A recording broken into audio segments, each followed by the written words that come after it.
Hello, hello, and welcome to Barça Live. We are back after the sad events of Saturday from here, from Barça Live.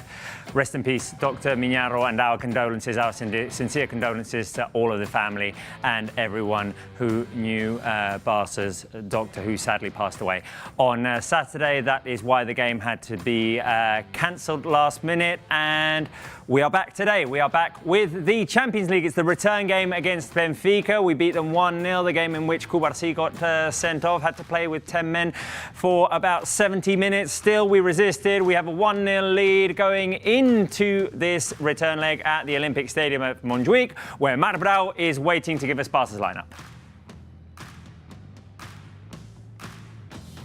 Hi Robert, how are you? How are you doing? Well, I have to say that today I'm very excited. It's an incredible game that we will play against Benfica, the second leg of the last 16 of the UEFA Champions League. It's like a day that when you are just eating something in the morning, it's like, I don't want to eat a lot of things because today it's one of the most important days of the season. Of course, last Saturday was a very tough day, tough situation for all the team, but all the squad are only thinking in winning today, just to dedicate the victory to the doctor. So now it's time to think only on the future, and the future is the game against Benfica. We have the starting 11, we have the lineup with only one change between the first leg played in Daluz last Wednesday and today.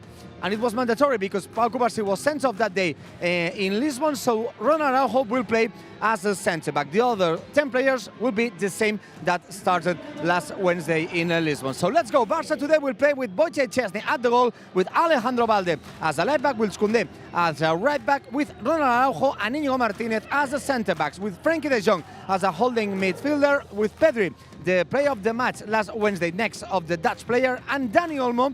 He was substituted at the minute 20 due to the red card that Pau Cubarsí received in the first leg. Today again in the starting 11 as an attacking midfielder. And then our Tridente with two of the top scorers of the UEFA Champions League this season, Robert Lewandowski and Rafinha, and Lamine Yamal playing at the right. This is the starting 11. Barça will try to win against Benfica, and we want to qualify to the quarterfinals.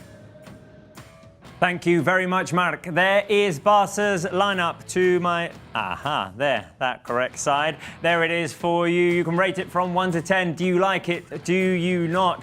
Going into this game against Benfica. Joining me into the here in the studio, are Spencer Siegel and Natalie Baresi. Guys, happy to have you here. Weird circumstances, all of these days, of course, nothing that anyone can ever be ready for.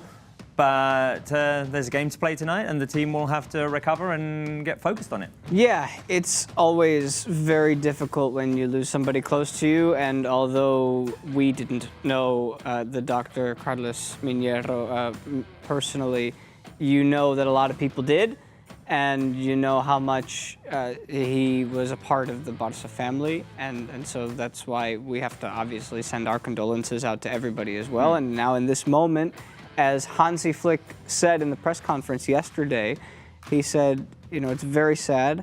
Sometimes it's a part of life. It's the type of thing that happens. You know that Carlos is going to be watching and supporting this team for the rest of the season and beyond. And now the hardest thing to do for the club and the players is to actually get to a point where you can focus on the pitch. And they're going to have to do that tonight because it's win or go home. Exactly. A vital game for Barca for the future of this season. We saw last week what Benfica can do to you, especially in those early starts. Yeah, no, I said in the draw, Benfica was the team that scared me the most out of the four options, and they've made things very complicated for us in the past few years. But I think the way this team is right now, they're playing at home. They have this kind of hurt moment, but I think they're going to do everything they can to pull out a win and continue in the Champions League today. Right, well, the players are warming up on the pitch. There they are, Wojciech Szczesny, who had a fantastic performance in the first leg in Portugal. Let's see if he has a quieter night tonight, a less demanding night. Lamine Yamal, Robert Lewandowski, Rafinha will be leading the line up front. I'm trying to find some comments here from some of our fans. Abdullah Gaver says, 8 out of 10, I feel so bad for Gavi, he can never play. Well, Dani Olmo had been playing well as of late. It was unfortunate for Dani Olmo that he had to get be subbed taken out. off against Benfica in that 20th minute because of the Cubarsí injury. I think one of the things that we can highlight is how well Ronald Araujo played in that first leg as well. Given the circumstances of how he had to come on, of course, today no Cubarsí, Araujo starts. Yeah, and we know, and he knew that this was a game he was likely going to start. And while we didn't know exactly what Saturday was going to look like, we knew that there was going to have to be some rotations put in there. But now you're actually coming off of a weekend where you didn't play football, and so everybody should be well rested for this game.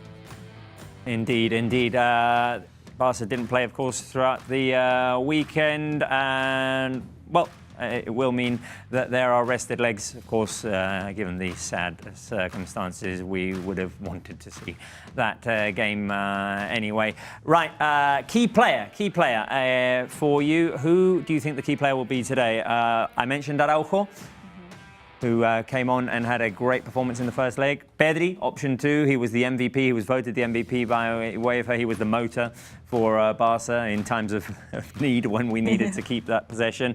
Rafinha, who's been somewhat of a nightmare for Benfica this season. Natalie? It's tough because these 3 players have been so important. My heart goes to Rafinha because he's just been crazy this season, especially in the Champions League, especially against Benfica.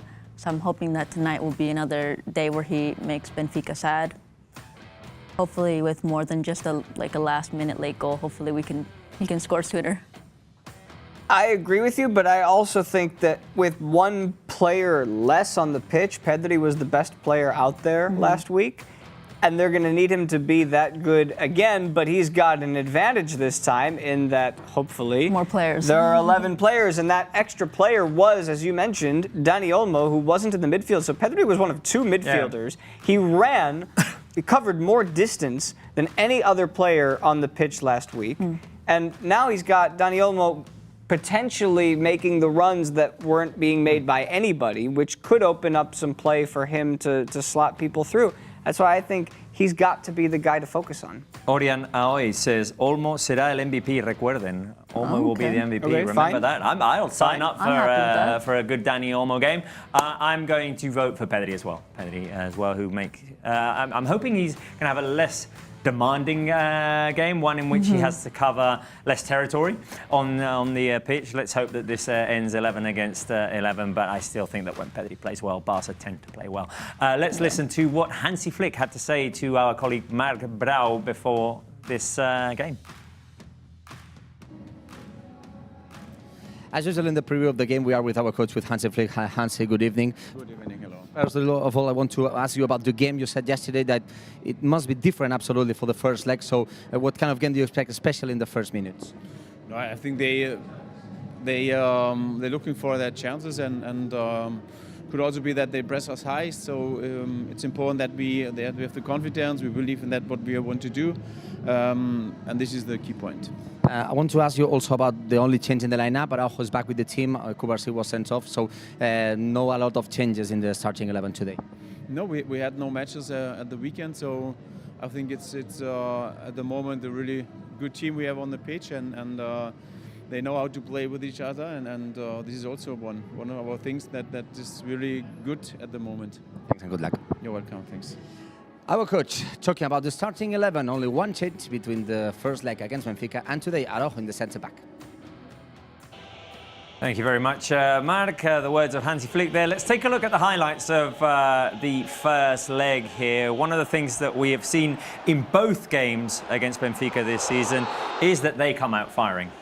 Yeah, we have to be careful about that today because as Hansi will know, this is their back against the wall. Yeah. They have to go for it. And to be honest, of all of the players that Barca have faced this season, both in La Liga and the Champions League, Pavlidis is one of the players who scares me the most. Yeah, and what a nightmare. Here he is, right? Drawing that. He's the one that draws the red card.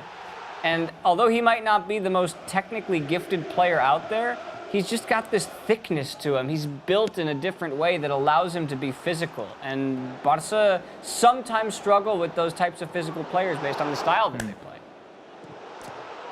Benfica had the chances. Chesney denied them. We That was did a great say, save. yeah, He it was was a amazing. great double save. Yeah. And here, the alertness of Rafinha. 2 touches and in the back of the net, Rafinha.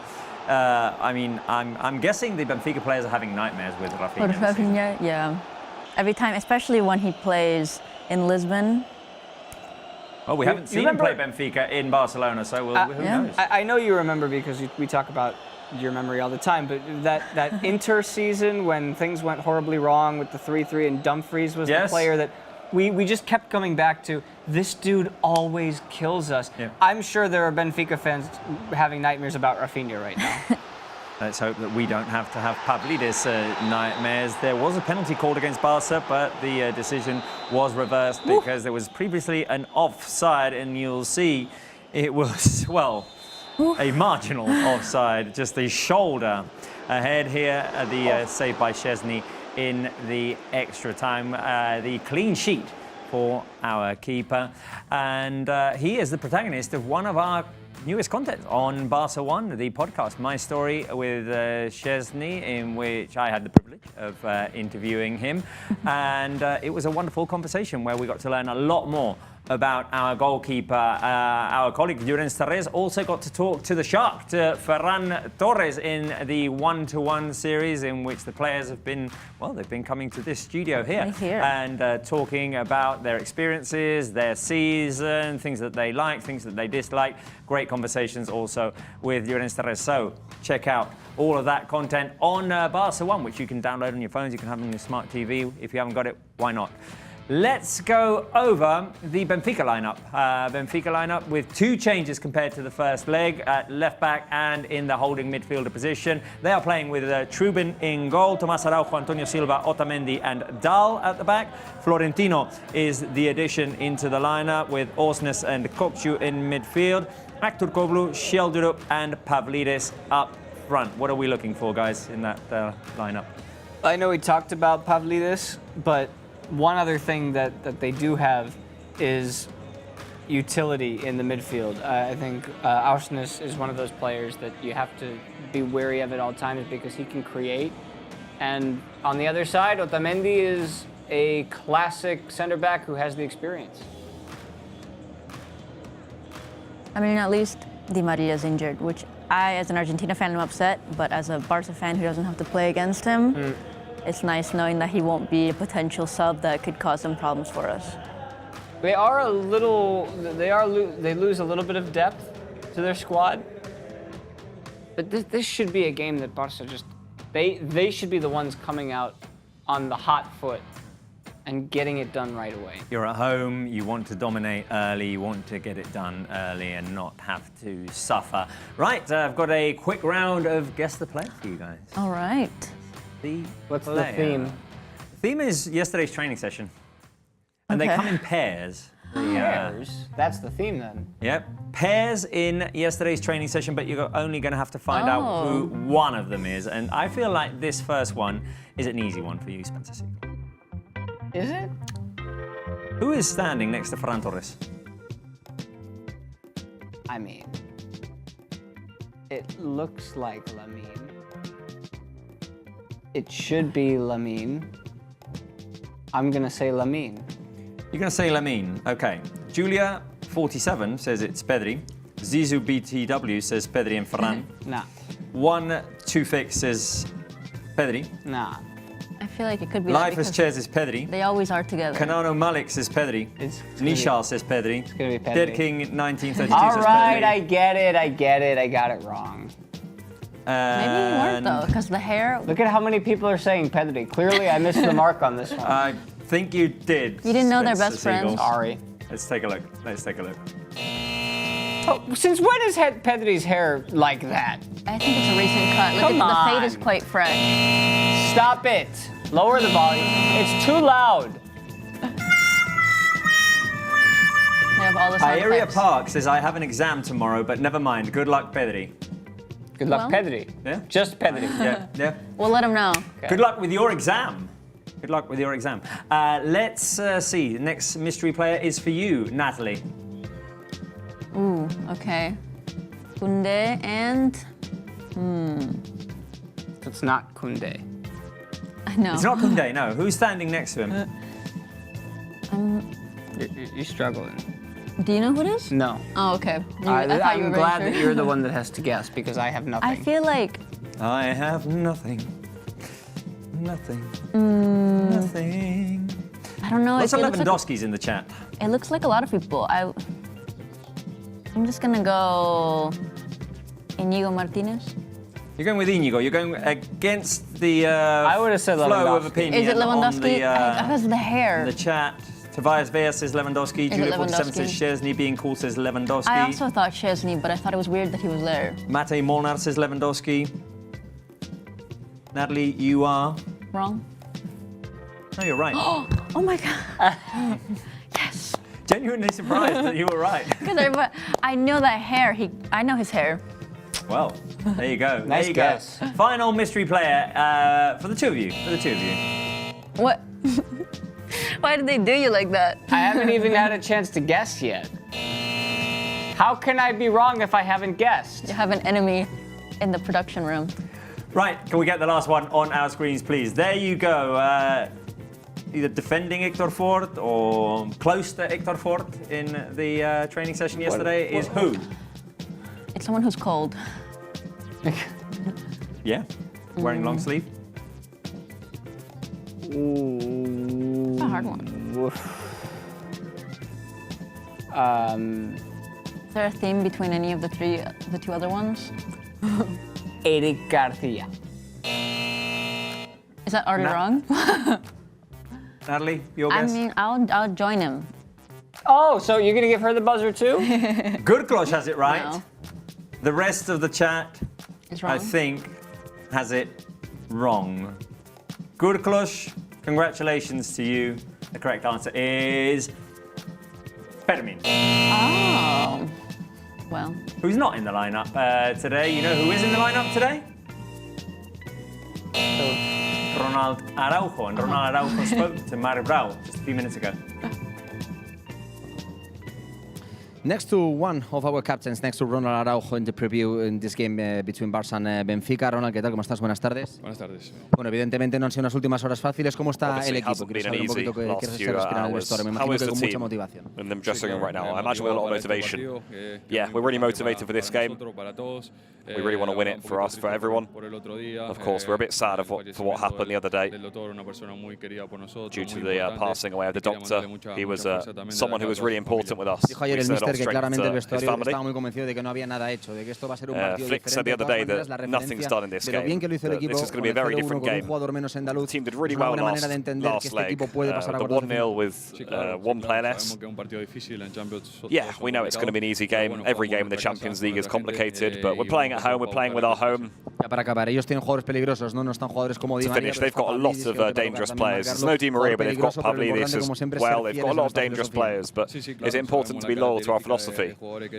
Yeah, they've got a lot of really dangerous players, of course. You know, we've worked a lot to manage to defend them, so we hope to win The today. words of our centre-back, he will play in the starting 11 in the game against Benfica, one of the most important players of FC Barcelona, one of our captains, Ronald Araujo, live here in Barça Live. Thank you very much, Marek, and thank you, Ronald Araujo, for talking to Mario Brau before this game, talking about how Barca will have to find a way to stop the likes of Pavlidis in this game, and we'll see what the approach is. I'm guessing Barca will go for the high defensive line, trying to recover the ball in the opponent territory, and you were saying, Spence, get out there and hit them early. Yeah, and make sure that this defensive line is set throughout the game because we've seen the way that this team plays under Hansi, that a couple of times the opposition knows how to sneak in behind at the right time to bend their run, stay on side, and get in behind, and then Szczesny has to make a play. So let's try to avoid that, at least until you've scored an extra goal to give yourself a 2-goal cushion.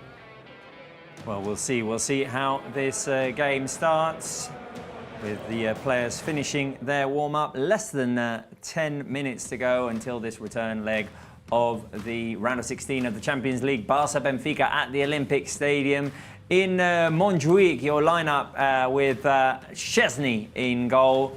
Koundé, Araujo in the place of Cubarsí today. Íñigo Martínez and Balde in defence. Frenkie de Jong and Pedri in midfield. Ahead of them is Dani Olmo, Lamine on the right, Rafinha on the left, and Robert Lewandowski up front. Give it a thumbs up if you like the lineup. Thumbs down if you do not like the lineup. If you don't like it, let us know why. We'll read out some of your comments in the meantime. Game quiz? Marc Brau's not doing the game quiz today. It's you. Marc Brau sent the game quiz through. Which means that I'm not playing because I'm reading out the questions. Okay. With respect, with respect. Yeah, with respect, Marc Brau, I will be taking over the pre-game quiz today. Spencer Siegel, who scored the last goal against Benfica in Barcelona? So a Barça-Benfica, not a Benfica-Barça. Who scored the last goal against them? Was it Messi, was it Ronaldinho, was it Samuel Eto'o? Wow, that must have been a long time ago. Yeah, there's a big gap between some of those. Oof. Well, let's just say that I have absolutely no idea. Let's start there. Okay. If we establish that as a fact, then you don't need to throw the buzzer out so loud. It's You one know of they're those going three, to. It's one of those three players. And normally I say when in doubt, choose Messi. But I feel like this was a trick. And so for that reason, I'm going to say Samuel Eto'o. Okay, Samuel Eto'o.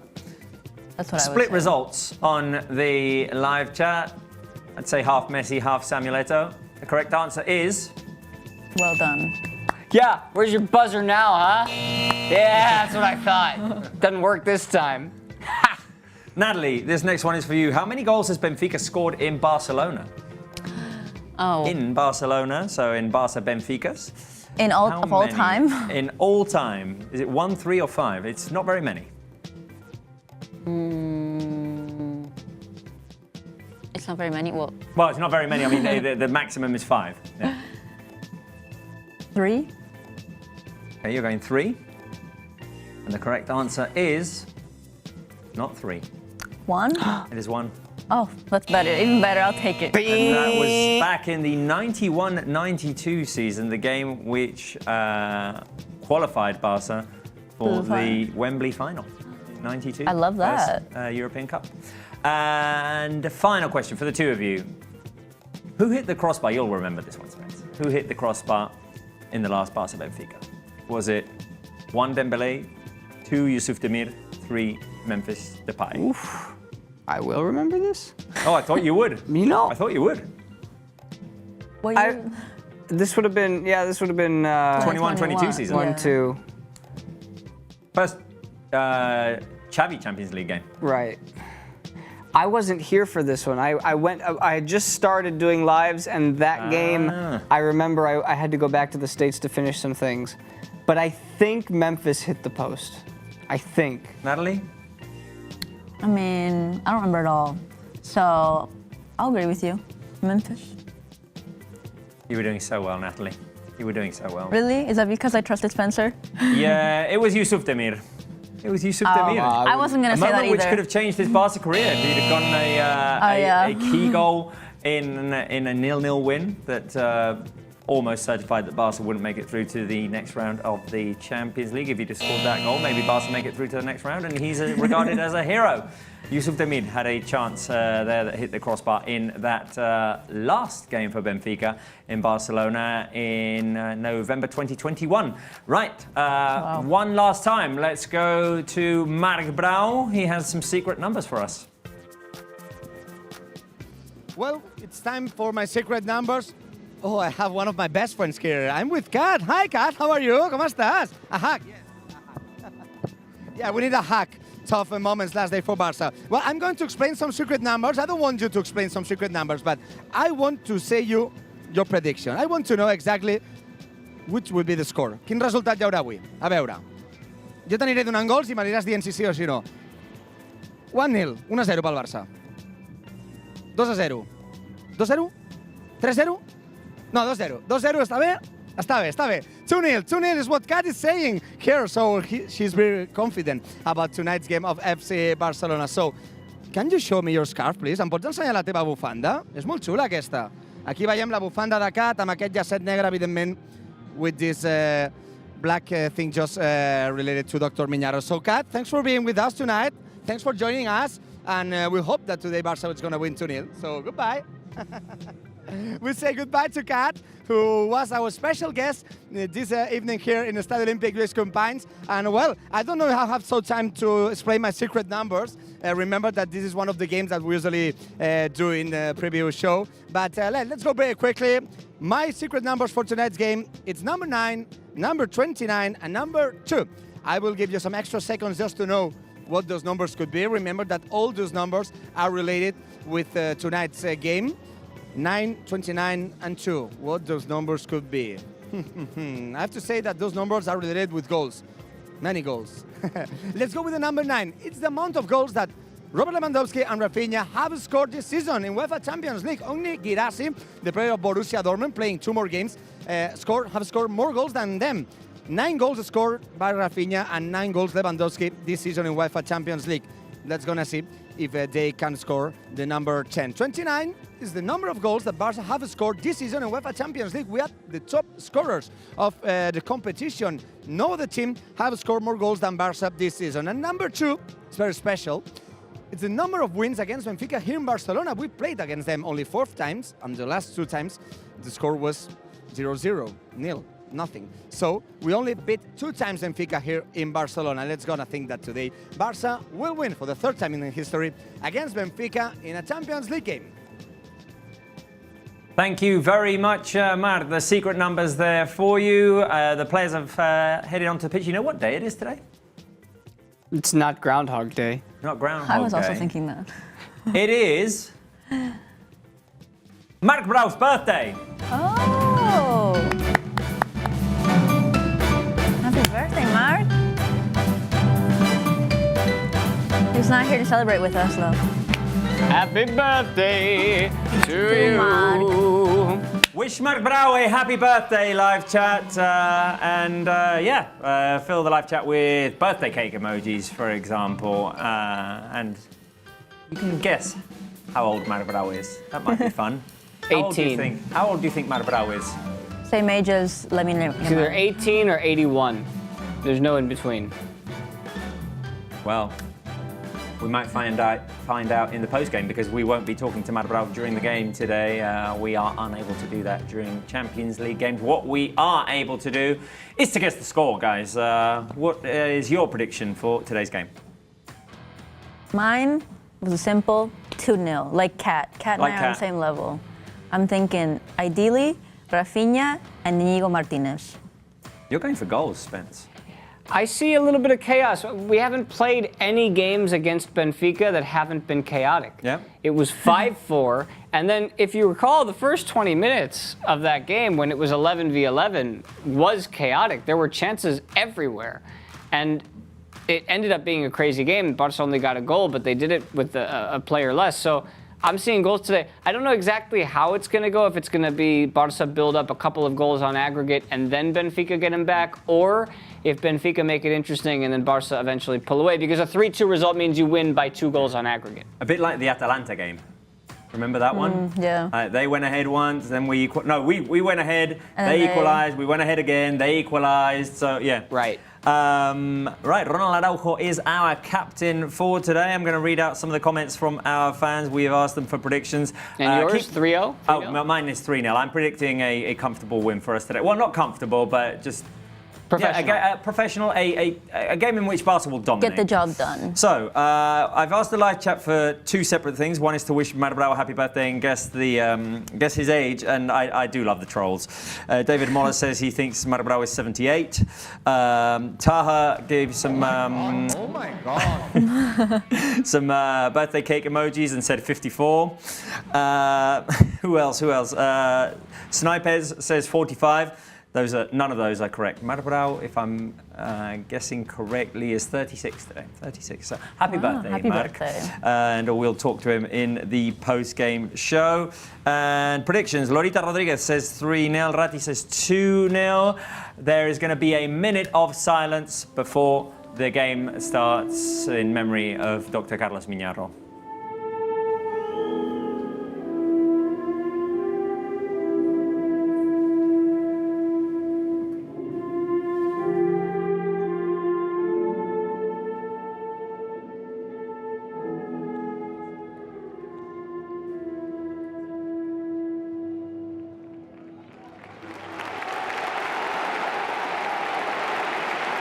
The respectful moment of silence at the Olympic Stadium in Montjuic. Sad circumstances, of course, that, well, a member of the team, a member of the staff passed away on Saturday right before the game against Osasuna.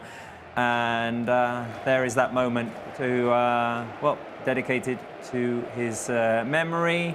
Condolences, of course, to the family and to everyone who knew him. Right. Let's get into game mode here. The important thing, we have repeated this throughout the pre-game show, is that Barca get out to a confident, dominating start. Absolutely. And let's see how quickly it takes them to just do exactly what you said. Yeah. No time to grow into this game. It's the Champions League. Got to be ready. Here we go. Yeah, and not give Benfica any chance to start out strong, because that's exactly what they want to do. Losing 1-0, and that's not that big of an advantage to beat, so I don't know what this comment means. Dash Varaju says, Robert back with his old energy. Are you calling me old? Or to say that your energy has dropped and that your previous energy was better. Or maybe it's just a different energy. Or maybe it's the energy I used to have. That's what I'm saying. You're Barca Live. Can you elaborate on that, please? Yeah. Talk about Adash, please elaborate. What energy are we speaking of? I think it's your shaved beard. Oh, maybe it's the shaved beard, yeah.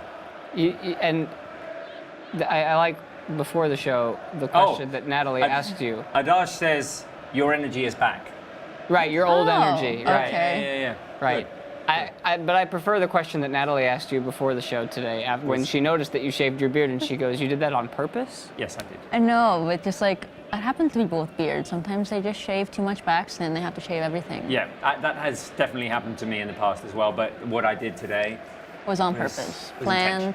It was intentional. It was professional Champions League preparation.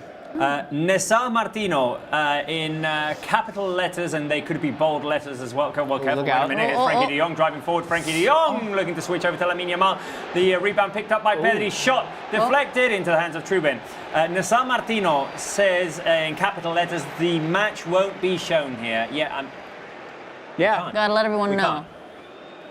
Games are subjected to rights. Don't you understand that we don't have rights? We don't have the rights to do it. We'd love to show it. We want to show you, but we don't have the capability. Mac Lingvis says the energy is back, totally awesome. Careful. Energy is back. Careful with Benfica playing the ball forward. Nada. Too long, too long. Did Right, you have less energy recently? Should we do first score? Yes. I don't know if we dropped our energy recently. Or maybe Adash missed the last game I was... Scared me. I forgot about this guy. The Bar's official intelligence wants to intervene. Prediction time. He needs attention. As Barca play it out from behind. Yes, Bar's official intelligence. You want to be involved in the show as well. What is your prediction?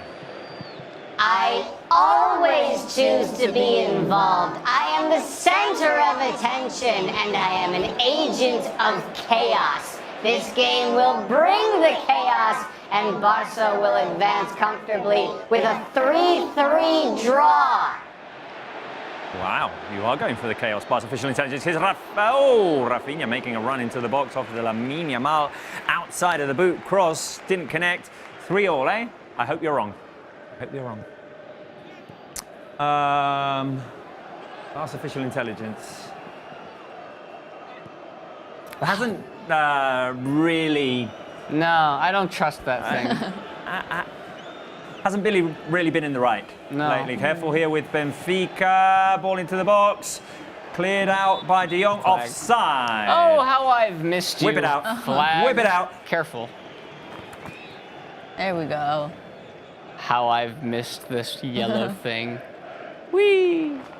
First offsides of the night. First offside of the night. Who will be the first scorer, Natalie, of this game? Well, I said Rafinha and Inigo Martinez, so Rafinha. Okay. Spence. What happened? First scorer. Lewandowski, Lamine, Rafinha. Are you gonna go with someone else? I kind of like Dani Olmo. Oh, okay. It's Olmo time. I've been waiting to break out my Olmo celebration, and I haven't been able to do it officially. Although I don't like the You have start a new of this Olmo game. celebration?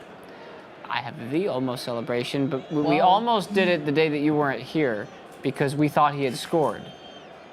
But then the goal was accurately awarded to Casado because he deflected it, but in the moment we didn't realize that. Yeah. And I have an almost celebration ready to go, but haven't been able to use it yet. You gotta debut it today. I'd like to see him score. Koipoa says, I hope that cutting your beard won't bring bad luck. Well, it hasn't in the past. I mean, this is not the first time I've shaved before a show. There's no curse. I don't think there's a curse.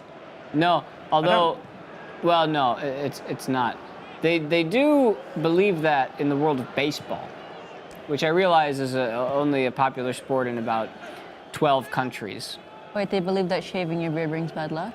Well, yeah, after you, they have a thing called a playoff beard. They do it in hockey too, but those are pretty much the only sports that they do it in. But that's because they also have the playoffs. This is the closest thing you get to the playoffs is the knockout of the Champions League. But yeah, you don't shave and you just keep the beard going until you win the championship, basically. Barca fan says in the 5-2, Robert was shaved. 5-2, which 5-2 was How that? do they know that? I don't know. That I don't is know. so I mean, specific. They're keeping track. Lamine. Here's Pedri inside to Lamine Yamal. The shot into the hands of Trubin. First clear chance for Barca. Lamine Yamal, who had very little space to shoot as the defenders were running onto him. There was just a little bit of power missing in that ball threaded through by Pedri. A good transition play from Barca, and they found the opportunity to shoot. Íñigo Martínez plays it forward. Pedri down on his chest. De Jong through to Rafinha. I think Rafinha was offside. I think he knows it, and yeah, it is offside. I'm still thinking about that person who said. Well, yeah. I mean, I don't even remember when I last shaved. What 5-2? Which 5-2 are we talking about? 2-5 Is it or the 5-2? Supercopa final? Oh. That was 5-2. That one was 5-2. Maybe I did shave before the Supercopa final. How do they remember that? It was that? like an important event that I would shave Somebody's for. tracking your beard. Although sometimes there are important events that I think I should shave for this, and then I forget. And the following day, I have no time to do it, and it's like, oh, should have done it, but yeah. Okay. You look 7 years younger today. How many years? 7. That would mean I would be 30. Yeah. And they do say 30 is the new 20. So technically, is that what they say? Yeah. I think they've been saying that for like 20 years. That's what I was told when I turned 30. That 30 is the new 20. So technically, you're telling me that I look like a 20-year-old today. Sure. We're still trying to figure out how old Mark Brau is. Oh, I did disclose the age. I You said did? 36. Yeah, yeah, 36. I wasn't listening, apparently. Sorry. Is Lewandowski, how old is Lewandowski? 36? 36. Lewandowski is 35, maybe. Is he 1988 or 1989? Let me see. Corner kick. No corner kick. Spence. No. Whip it out again. Oh, there we go. Camera. They don't care about your flag. Lewandowski was born in 1988. There you go. Just get right in the frame. No, go back to the other camera. Go back to Robert. There he is. There we go.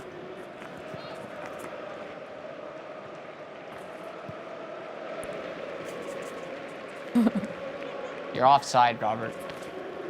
Out of here. We need the VAR. Oh.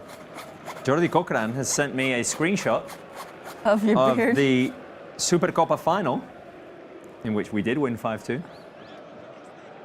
Looks like I shaved that day. Wow. Okay. Good memory, Barca fan. Barca fan. Wow. Well done. That is some high-level stalking right there. We're gonna Well win done. 5-2 today.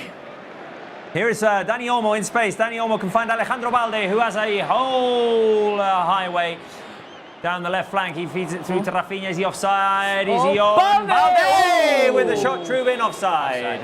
I'm not going to pull out the flag for Barca's offside. No. That doesn't count. Right, Jordi Cochran. There was a question I had prepared about concerns about this game. Was there something like that? There was a clear offside. Rafinha was behind the defence as the ball was played through by Balde. I like the way Barca start, but I want to ask you, what is the most important thing about tonight's game? To be careful in the early minutes, which I feel like we've covered that. Yeah. 11 versus 11 would be important as well? Or is it just like, hey, let's go for it, goals, goals, goals, which is my approach to this game. I want to see Barca dominate. I want to see Barca get goals. Yeah, mine as well. I mean, the 11v11 is, you always want for that. But in a game like this... Is Lamine Yamal into the middle, Lewandowski on the turn into the hands of Trubin. I like how Barca are playing. I like how Barca are going forward after winning the ball back in their own half and just going straight for it. Yeah, the way they're coming out, goals, goals, goals, it seems like we're getting closer and closer. Yeah. Had 2 chances already, 3 because, or Offside. 1 was offside, yeah. How about you? The most important stat at the end of this game is, do we have more goals than Benfica? So technically goals, goals. Goals, goals, goals. Or it could end 0-0. Is Lamine Yamal into the middle. Lamine Yamal cuts to his right. Oh, Lamine, oh, Lamine, oh, Lamine, oh, Lamine. Oh, the switch to Lamine Yamal! My goodness! My goodness, Lamine Yamal! Oh my goodness, Lamine! And Rafinha is the scorer. This one's broken. Gallina de piel, eh? Goosebumps. Rafinha scored first. I said it. Lamine Yamal, you little genius. Oh my goodness. That pass. The vision. I can't even comprehend. Wonder kid. That's all-timer right there. Let's have a look. Let's have a look and see. That's historic. Lamine Yamal picks it up. He puts his hand in the air like, I'm gonna do something now. They wait for him. Ooh. He cuts to his right, plays it over to the left, Rafinha. There's no offside. How does he do that? Oh my God. 1-0 Barca, 10 minutes played. There we go. There we go. I didn't see that. Dude. Ooh, the pad. That's what I like to see.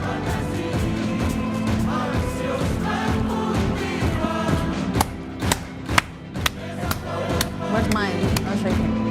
I'm off. Another one on the scoreboard.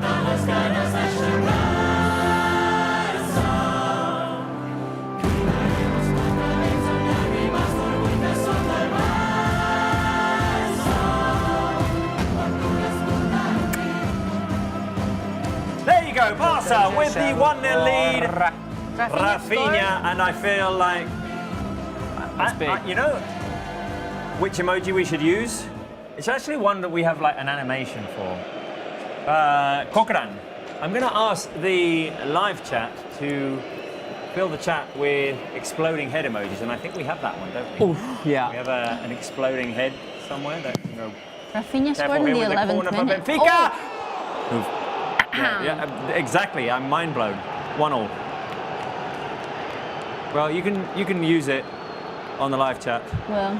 Benfica have equalised. Otamendi, the scorer, which is mind blowing as well.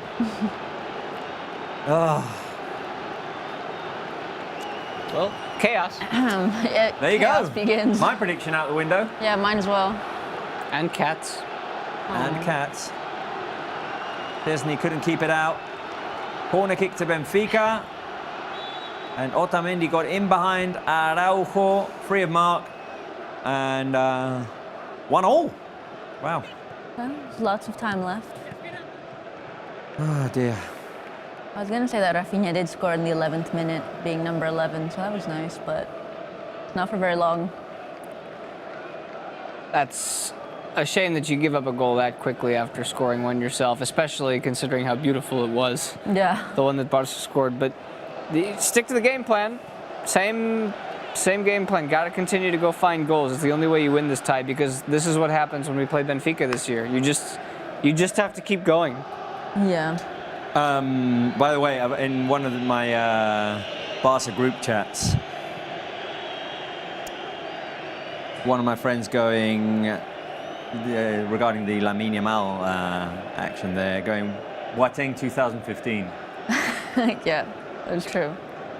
Similar. I mean, yeah, the defender didn't drop to the ground, but it was similar vibes, definitely. Well, let's see. Restart here as it's 1-1. And this has Atalanta vibes. That game which ended 2-2. Yeah. The away goal advantage is nothing anymore, right? Is nothing anymore, yeah. Okay. Thank goodness. Thank goodness, yes. Makes it less complicated. Yeah. Like, you add up the goals that each team has scored in the 2 games. Whoever has more goes through. If they are tied, Yeah. you go to extra time. As a kid, I had a few heartbreaks because I didn't understand the rule, and I was like, "But we tied, we won." No, away goal advantage. Come on. Right, well, a quarter of an hour played. We got off to a great start with the Rafinha goal, but Benfica equalised through Otamendi, which is, now that we've conceded a goal, I feel like this question is appropriate. Which is the toughest situation that Barca have faced in this Champions League, as the game has come to a halt for some reason? I don't know what that reason is. If you can find out, Jordi Cochran, why is the game stopped? Okay, so which is the toughest situation that Barca faced in this Champions League? Is it the Eric Garcia red card against Monaco, which came very early in that game? We lost it. Is it being 4-2 down against Benfica at Daluz, and then that final quarter of an hour of magic, but it was a tough situation to be 4-2 down? Or is it the Kubarsi red card against Benfica and the 70 minutes playing with 10 men in a very important game? See how Benfica are already on there twice? Yeah, they are. They've been very problematic. That's why I was so afraid of facing them again.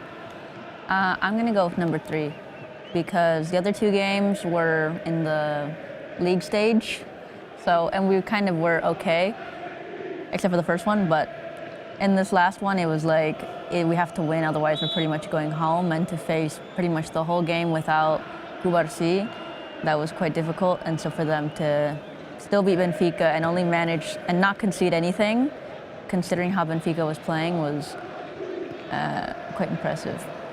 This is very distracting.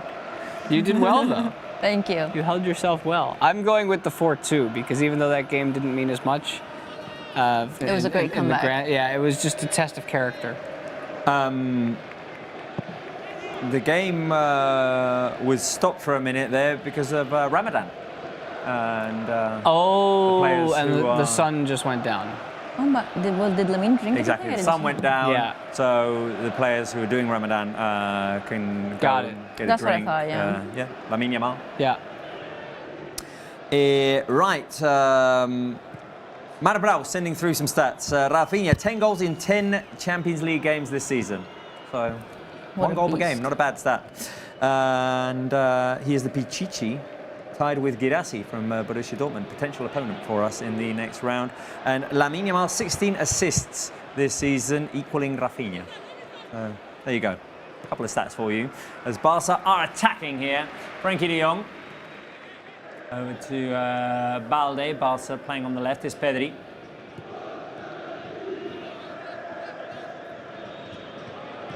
Barca keeping Benfica close to their box right now. All of Benfica is pretty much there defending. Yeah, defensive line of 6. Look at that.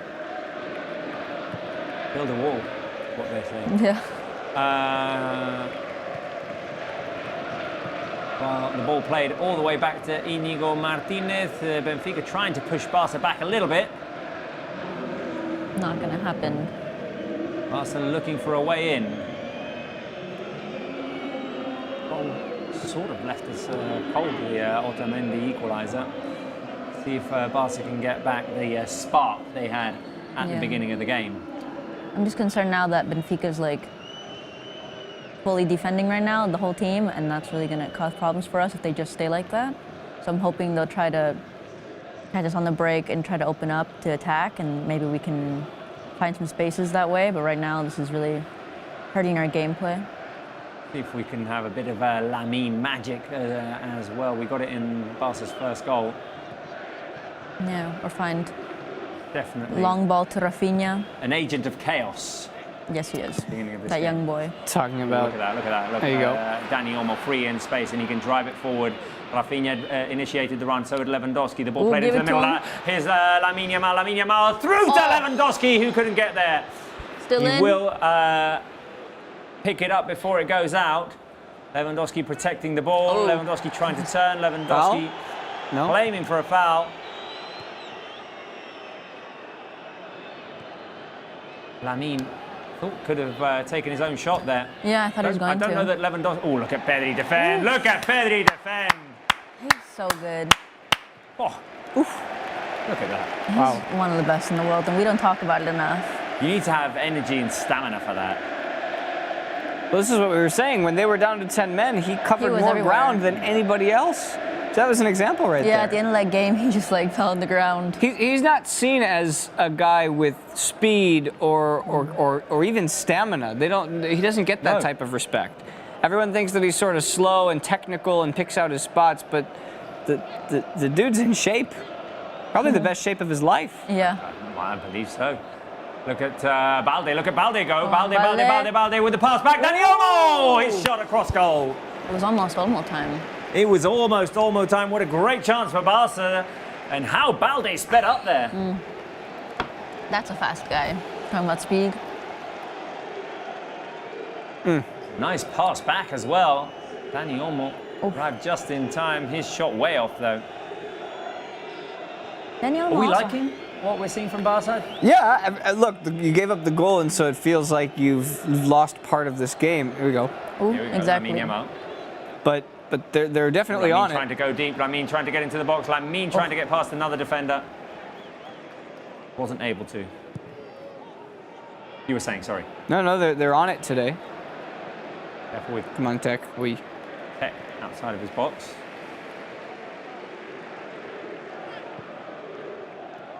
No, they're controlling the play, which is what we like. But you've still got 70 more minutes of this game, so you have to find another goal. Got to keep pushing for it. Yeah, keep pushing. I mean, what I do think is had a considerable amount of chances already. 21 minutes played. We're playing attacking football, and we're finding ways in. Benfica, we've seen drop back and have that defensive line of 6 we talked about a minute ago. But once they come out, they leave themselves sort of exposed, and Olmo, Pedri have been able to drive down the middle. Lamine Yamal has been able to break in the goal as well. So yeah, I mean, the opportunities are there for Barca. Yeah, they just have to take them and hopefully take them well, and also have a bit of luck, because sometimes luck is really what you need. Come on, come on. Go! The pass played in by Lewandowski. Rafinha couldn't get there in time. Collided with Trubin, who got to the ball first. Yeah, all right. But yeah, I mean, this is what we want to see. Pass just a little bit too long. Guys, should we bring on a Barca legend? Yes. It's about time. I think we need the help of a Barca legend. We need some spice. Yeah, let's go to the Barca legend. We have 5 options. Natalie, I'll give you the pick. Okay. I'm gonna go out, like, based on your score prediction, which was 3-2. Yes. I'll go with number 3. Number 3. Please be a lucky one. Oh! I recognized those ears. I knew that. Oh that my cutout. Oh my goodness. Leo. Lionel Andres, what is your score prediction? How are you? It's been a long time. How's Miami? 3-1. So it's already 2 more goals to go then. Yeah. Did you like Lamine's goal? Because it looked a lot like you. It wasn't Lamine's goal. I mean, Lamine's assist. Thank you. Rafinha's goal. Good? No? It wasn't you. Yeah, I know. What a guy. You just look so cute. We miss you. Oh, we do miss him. We do miss him. Oh. We have a great team, but still, I mean, wow. He's messy. Careful here, we have another chance. Lamine Speaking of Yamal, Lamine Yamal takes it from range and it goes wide. 7 shots already, 3 on target. I like that. Barca's approach to this. Yeah, and that's unfortunate with what Benfica did, because 1 shot, 1 goal. Yeah. But that's accident. football, man. Yeah. What it is. But I like how Barca are finding space. They're making Benfica play through them. They haven't been able to do that at all. They're being pushed back, the high pressure. Look at that. Benfica cannot get through. It's a turnover. Yeah. High press from Barca forces the mistake. Throw in Barca on the left-hand side. 24 minutes. I do like what we've seen from Barca. And this is, I think, when you get into these little situations here where the other team struggles to get out with the high pressure, which is what's happening to Benfica, they change their tactics first and start going long. And I think that plays into Barca's hands. Yeah. Because Barca want the ball, and those 50-50s Barca are capable of winning when Benfica go long. Here they go again. Pedri wins it back, combining with Dani Olmo. Koundé over to the right, Lamine Yamal. Lamine, let's see what he can come up with. Plays it safe with Jules Koundé. Lamine, back heel touch to Koundé. Benfica set into defensive mode. 25 minutes of action at the Olympic Stadium in Montjuic. It is 1-1. Rafinha scored the Barca goal. Otamendi equalised on a corner kick for Benfica. I wish these two teams could play each other all the time because it's just been great football. Again, this is a great watch for a neutral or for a Barca fan, really. We did say in the last show, because Pedri's found Rafinha, who tries to play it in, maybe just with a bit too much haste there. But Barca win it back again. Now Pedri through. Lewandowski couldn't get to the ball. Lewandowski goes down. No foul. Pedri. Good pressure by Pedri. Now Rafinha was knocked over. And now there will be a free kick and a dead ball opportunity for Barca. The pressure by Pedri. Yeah.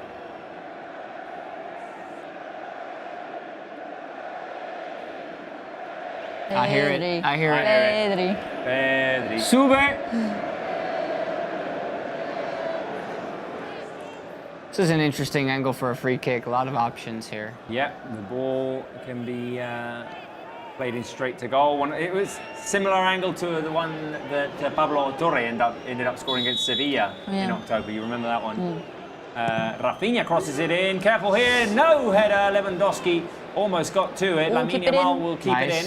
On the right-hand side, let's see, one-on-one, Lamine takes it to his left, Lamine Yamal could shoot, Lamine Yamal with a shot! Oh, my goodness!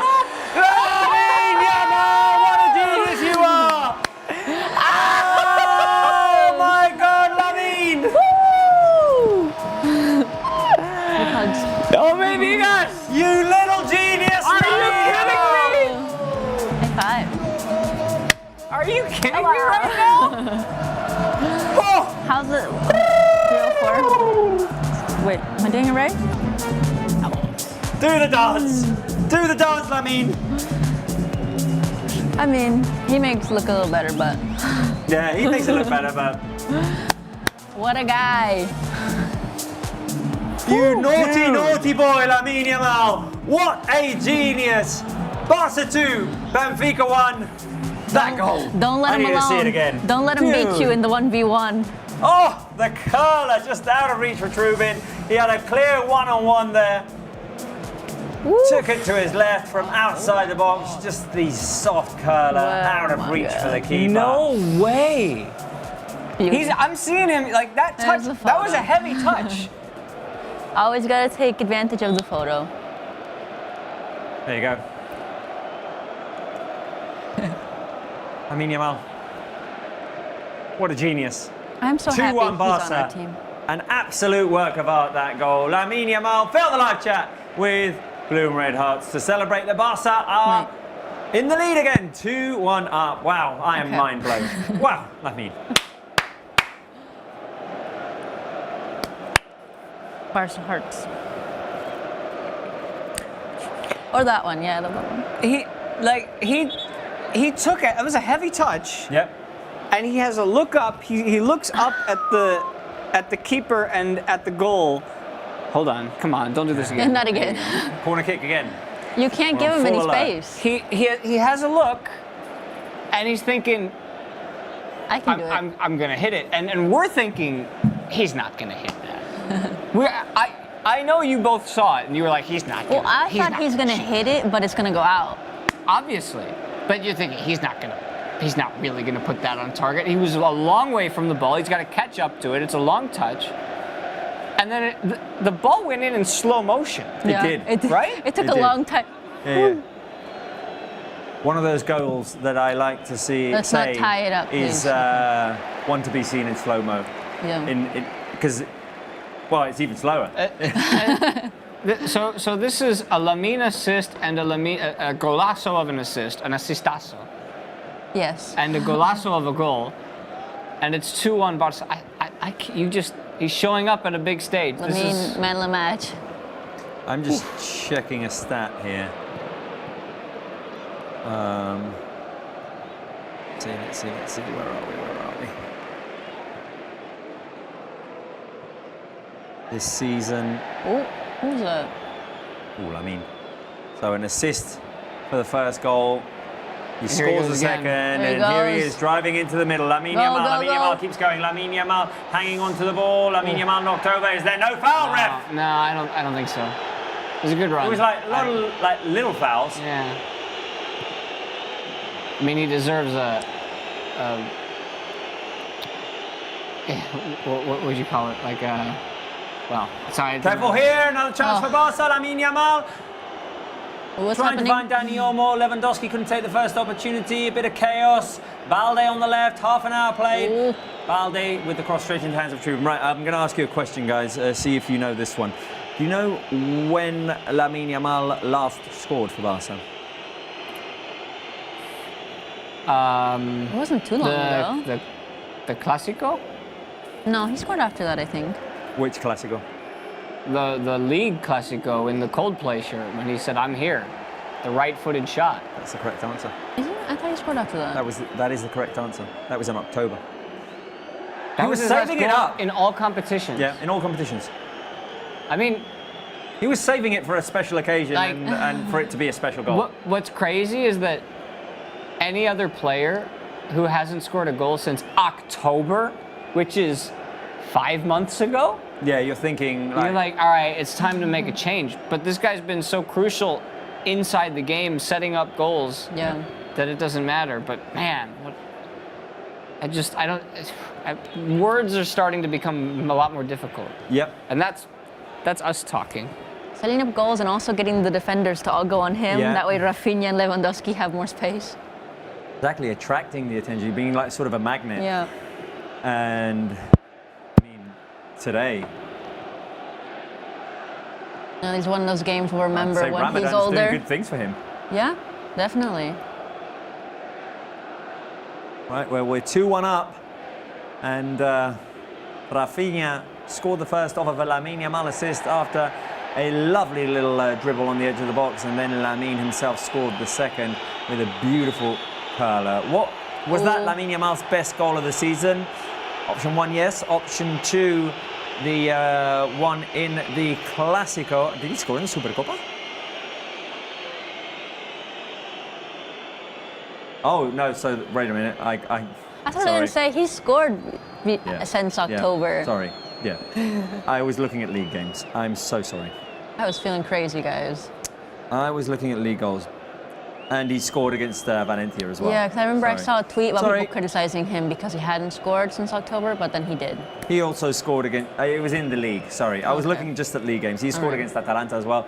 The last 3 minutes of what we said, just... Disregard that. Yeah, disregard it. I think it is the best goal he scored this season.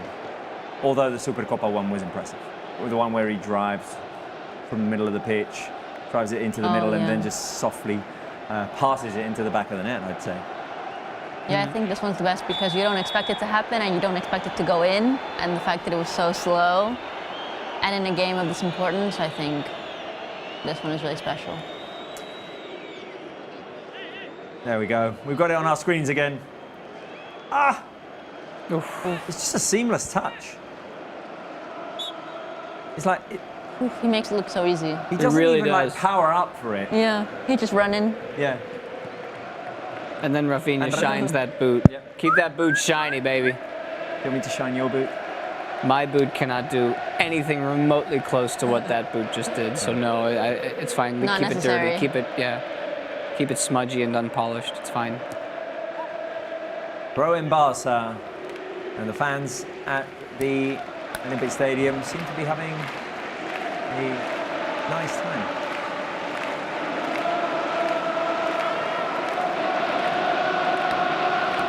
No preguntis per què. La Barça és el supporter. Sempre t'animaré. Pedri. Come on, Pedri. Here's Pedri. He could go solo. Here's Pedri. He decides to pass to Rafinha, who wanted to play it into the middle for Lewandowski or Dani Olmo. That cross went off of a defender and out for a throw-in. So is somebody going to change their boots? Or Somebody's going to change their boots, yeah. Do they have laces? Yes. Two different options. Somebody's boot break. I don't know. Nice. I know Someone's Lamine. uncomfortable in their Lamine boots. doesn't use the laces, right? He just has like the stretchy one. It's like a sock.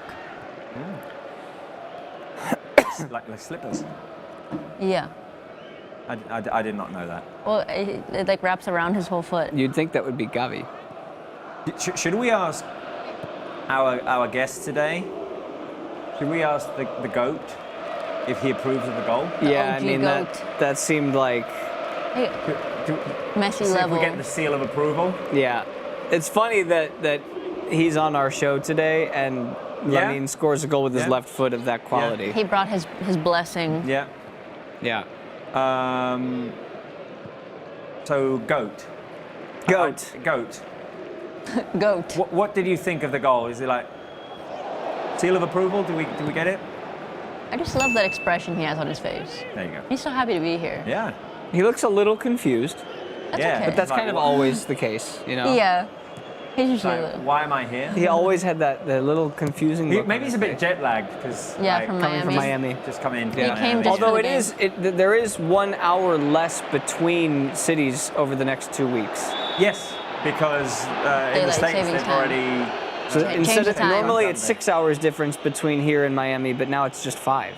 That's why he showed up today. Now just 8 with LA, right? Yeah. Exactly. Are You know in your LA? time zones. I do.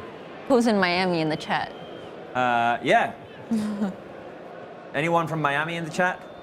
It is Lamine's boot. Is Lamine the one changing his boots? No, think but they so. showed the boots again. Right, let's see. We have less than 10 minutes to go in this first half, and things are looking good for us. As, now, Lamine shows that he is also human. He's No, also not. 18 years old. He's not human. He's not 18 yet, is he? No. Oh, he's not I 18 think he yet. turns 18. Because he's not able Oh, to do I got him messed up with Kubarsi. Yeah, Kubarsi, yes, but What does he can drive now? well, and also do press conferences. Yeah. He's Yes, like, true. I'm an And adult now. Lamine hasn't done a press conference yet. That's so funny. Think about that. I didn't realize that was a thing that they couldn't do it until they were 18, but that's because most teams don't have just children. Yeah. Yeah. Do you do you think that when he turns 18, Lamine will be like, yeah, I don't want to do this?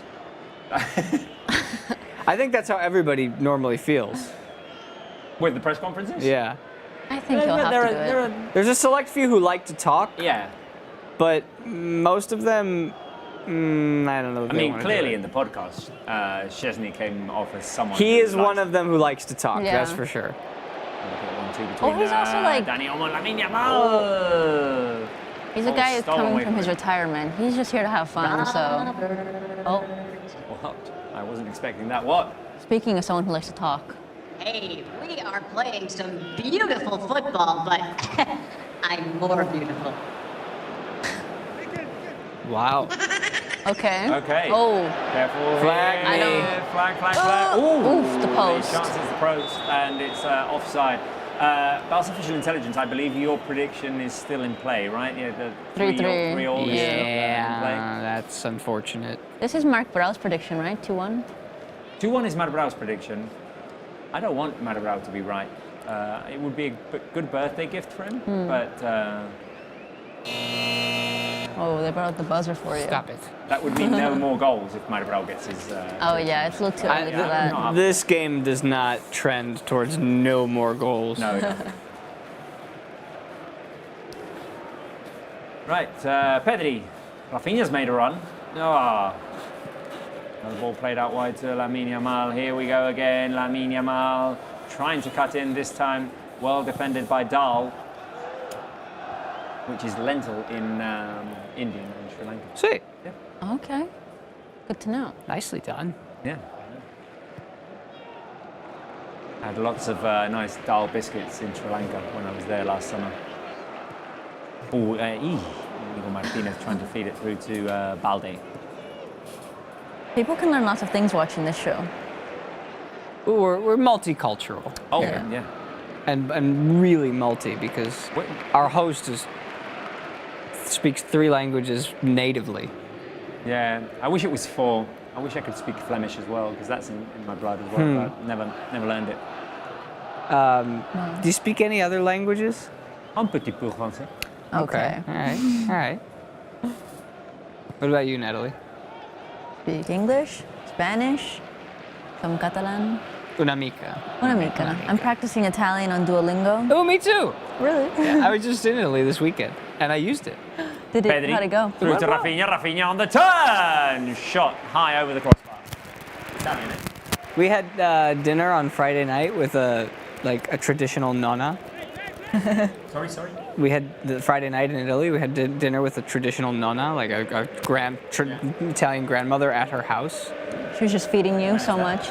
It's like a restaurant, but it's not a restaurant. Hold on. Oh, here we go. Levy. Oh. That The was chance saved by Trubin. Just to finish the story quickly, she didn't speak any English, so we were forced to go into our Italian. It was fun.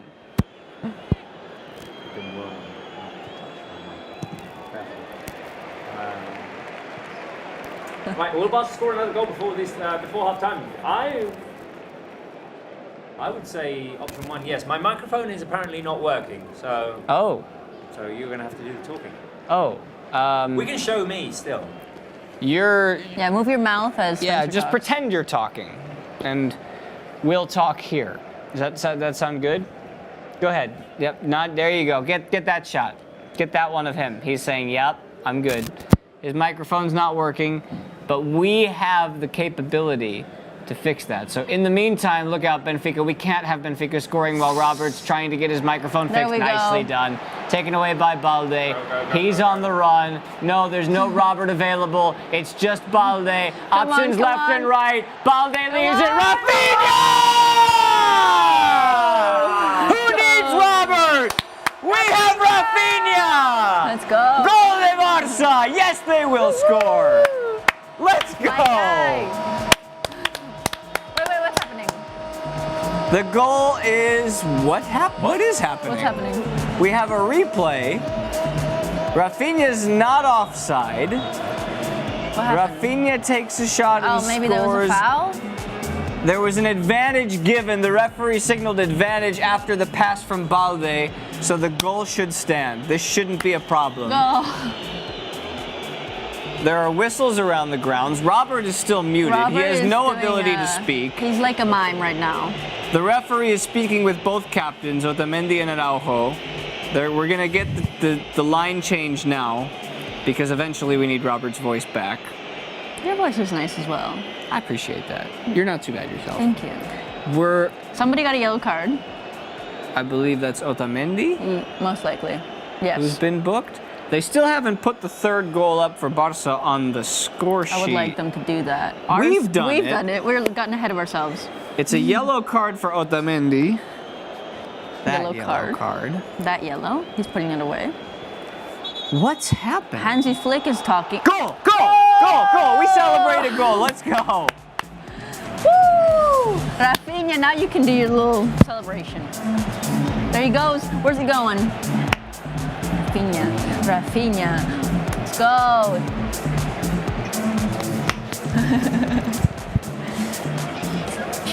Brazilian flags in the chat. Are you back? Oh. Can you hold the table for me? Oh God. Yeah, wait, what's Oh happening? God. Oh my God. What's Oh happening? my lord. Like Rafinha. I'm very worried right now. This table is wobbling. That table is not built for a man of Robert's size. Rafinha. Woo! What's he do? Wait, what did he do? Robert always does it better. He goes like this. Oh wait, like this? There we go. Am I good? Testing 1, 2, 3. Good. Robert Van Eckhout. Hello.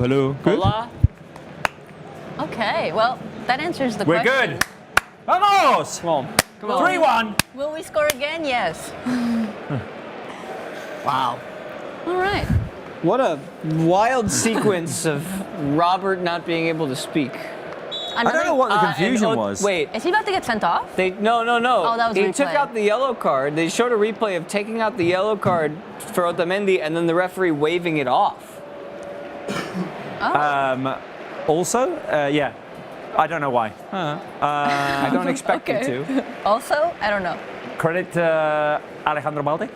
He picked up the ball in the Barca's defensive third and ran the whole way and then just dinked it off for Rafinha.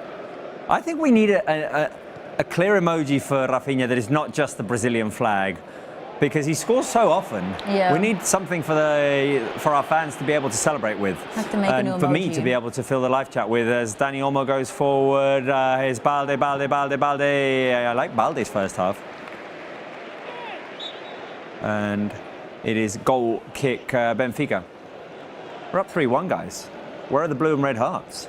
Where are the blue and red hearts on this live chat? Can we? It's a question of offside. It was pretty close, but not close enough. I love that reaction. I love the Hansi reaction. The season that Rafinha is having, by the way.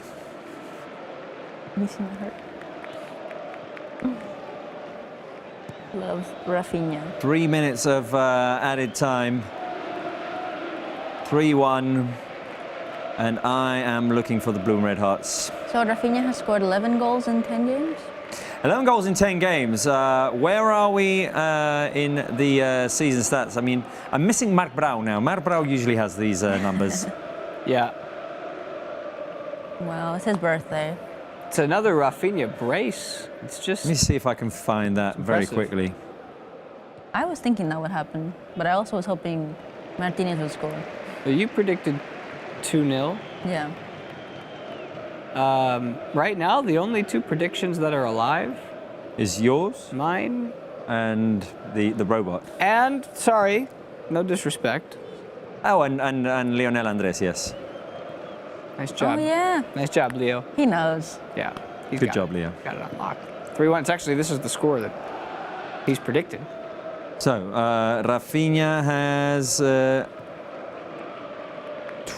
27 goals this season That's really in all impressive. competitions. I mean, It's Pedri. it's too early, but Oh, Dani. Olmo with the shot, fouled from behind. Was he not Not a fouled from foul? behind? As he pulled the are they trigger. giving the advantage? Almost still down. Almost getting up. Right, final minute of this first half is Rafinha,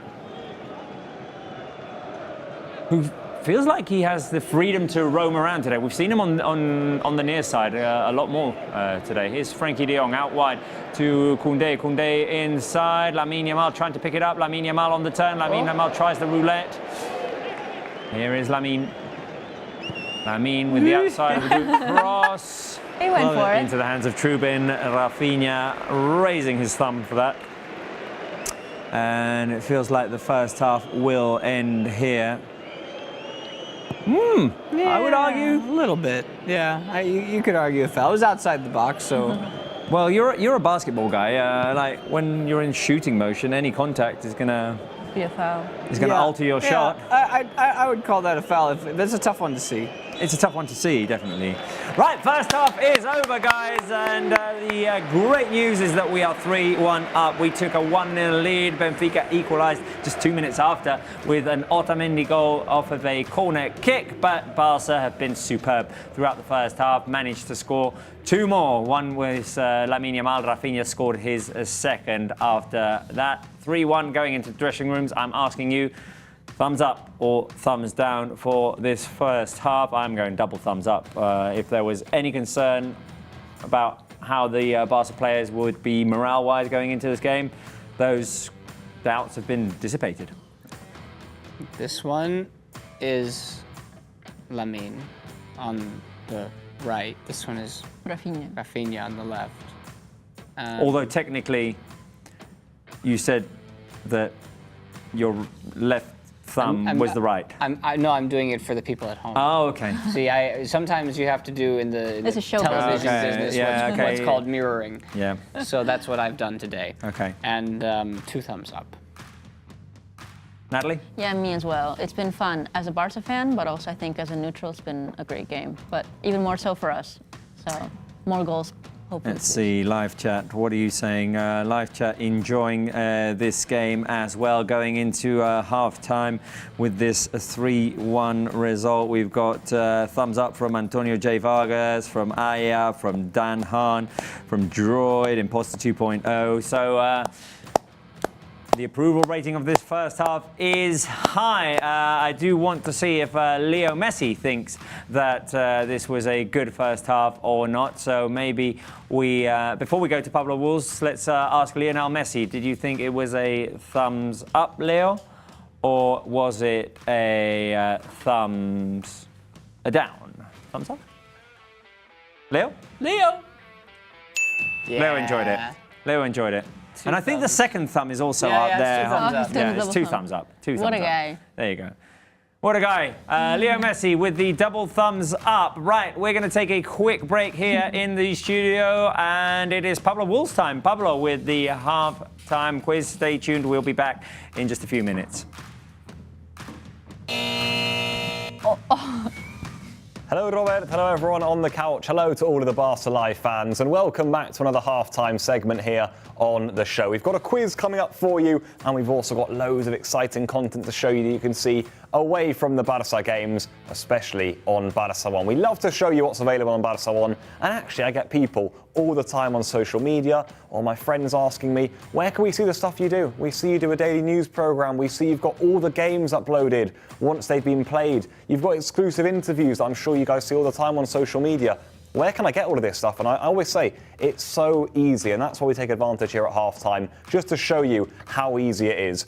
I love having Barca 1 on my phone because it just means I've got everything on the go. If I'm on the bus or on the way to work, I just can pop it open and pretty easily watch all the content there is on there. In recent weeks, we've had loads, especially the stuff here. If you come down on the platform, you'll see it under Barca 1 premieres. You've got my story from Szczesny, the one-to-one with Ferran Torres. You've got a one-to-one with Pere Romeo, the Barca women's coach. You've got loads on there, and that's just touching, that's not even scraping the surface, really, of all the stuff you've got on here. You've got reactions after the games. Of course, all the Barca Lives are also available on there. The news programme, as I said, the full matches, historic matches. I love going back and watching some of the old games. Last game against Benfica, for example, that's also on there. It's just endless, so I really highly recommend you check it out. I'm going to show you how easy it is to install. You just go over to your app store on your phone if you like. You can get it on a laptop too or on the web. It's really easy to type in Barca 1. Select your language once you're in there too, but just download it easily. Input your profile. You'll be sent a verification code. It is that simple. There's no real complicated steps to it. You won't have to do anything out of the ordinary. It's a simple sign up and you're in. You've got it forever there. You can switch between languages. I sometimes go jumping between languages. It's that simple. So I highly recommend you guys go and do it. Let's, without any further ado, get into the quiz. I know you're all eagerly waiting, so let's get on with it. Today, we're going to be discussing a piece of content I really highly recommend you go and check out. It's going to be this one, my story for Wojciech Szczesny. Honestly, I think this is one of the best things we've uploaded here. It's a really, really good piece of content. Nearly an hour long. It's a sit-down podcast sort of chat between Robert himself and Wojciech Szczesny. Some great clips from it. I'm sure you've already seen some of them that might help you in today's quiz. But this is the sort of behind-the-scenes exclusive content you can get on Barca 1, and that's why I highly recommend you go and check it out. Let's go straight in then to question number 1. Funny question to start. Who does Szczesny say that his son supported before he joined Barca? Was it 1, Arsenal, 2, Real Madrid, or 3, Juventus? Few clues in there maybe. You've got some ex-clubs that Szczesny's played for, of course. Who does Szczesny in this piece of content say that his son supported before he came to Barca? Has to have to be a bit of a mindset shift maybe. Let's get those answers in the chat then. Let's see what you guys think are the clues in this one, because I can tell you in 3, 2, 1, it's number 2, Real Madrid. Szczesny says that his son was a big fan of Real Madrid, going on about Mbappe and Vinicius, etc., before he signed for Barca. Now he's changing. He's coming over to the good side, which is good to see. But there you go. Funny answer, I thought, in this piece of content. Question number 2. If you've been keeping up with Barça 1 on social media and also seeing some of the clips we've been putting in the live shows here, you should be getting this one too. What does Szczesny say is key to him relaxing? Is it 1, a coffee first thing in the morning? Is it number 2, always being asleep before 11 p.m? Or is it number 3, meditation? Out of those 3 options, what do you think Szczesny says is his key to relaxing? There's a lot of stress being a footballer. Actually, there's a big component about the stress of being a footballer in this piece of content here. I highly recommend you guys check this out because it's really, really exciting. And it's just interesting to see what are some of our footballers say behind the scenes. But in terms of the answer to this question, drum roll, let's tell you it is number 3. Meditation. Speaks about it a lot in this piece of content, actually, Szczesny. An awful lot. And I think a lot of you guys would have got it too, because I know how many of you Barca fans have already seen this content. And for those of you who've already missed out, you've got plenty of time to go and catch up. Question number 3, final question. Who's on 2 out of 2? Who can get 3 out of 3 here? Szczesny says a really funny anecdote in this piece of content. He says that his son, that a player's son actually walked in on Szczesny meditating once in the dressing room. So Szczesny was performing some of his meditation, and he says that one of his teammates was with his son, and they walked in, and he was really shocked. Whose son do you think that was? Do you think it was 1, Lewandowski's? Do you think it was 2, ter Stegen's? Or do you think it was 3, Rafinha's? So which son of a Barca player was just hanging out with his dad in the dressing room and found Szczesny there deep in meditation and was a little bit shocked and caught off guard? Funny anecdote. We may well play you the clip actually in just a moment. I'll definitely play you a clip from this piece of content just shortly so we can show you how good this stuff is. I think you guys, if you've seen this on Barca Live before, you should be getting this. Let's tell you, in 3, 2, 1, it's number 2. ter Stegen's son coming in with his dad there and seeing Szczesny sat there meditating and was thinking, what is going on here? There you have it then. Who got 3 out of 3? I'd love to know. Get those answers in the chat too. We are now going to show you a quick clip from this piece of content. Really, really do recommend you go and check it out. Enjoy the rest of the game as always. Send you back to those now at the table. Before then, here's a quick clip. Enjoy.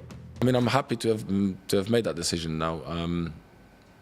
But I was pleasantly surprised in the first weeks. There was some mistakes on the way, but there were mistakes that I would have expected. So yeah, it was just a very gradual process of being ready mentally and physically to represent this club.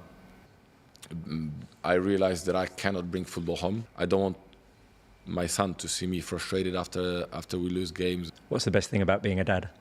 Yeah, being a hero to the most important person in your life is it does a hell of a good for your ego. My Story Szczesny, a content that you can find on Barca 1 and on Spotify. If you haven't watched it, well, why not? Why not? You can watch it, you can listen to it. It's a conversation in which Szczesny comes off as just a wonderful guy. Very talkative and a lot of great things to explain. You listened to it? I sure did. I loved it. I loved every second of it. I was engaged, and not just because I'm your friend. Yeah. Thank you. And you know, he's one of those guys. He's a good interview because he tells it like it is. And he doesn't really pull back at all. He doesn't sugarcoat things. He just sort of says things whether they're true. He says true things, and he doesn't care if he hurts somebody's feelings. He just says them. And I respect that a lot. Available on Barca 1 and on Spotify if you haven't checked it out yet. Natalie, fortunately for Barca today, he hasn't been all that busy. At least compared to the first leg. Absolutely. That first leg, he was everywhere. Which he says he doesn't like, by the way. Yeah.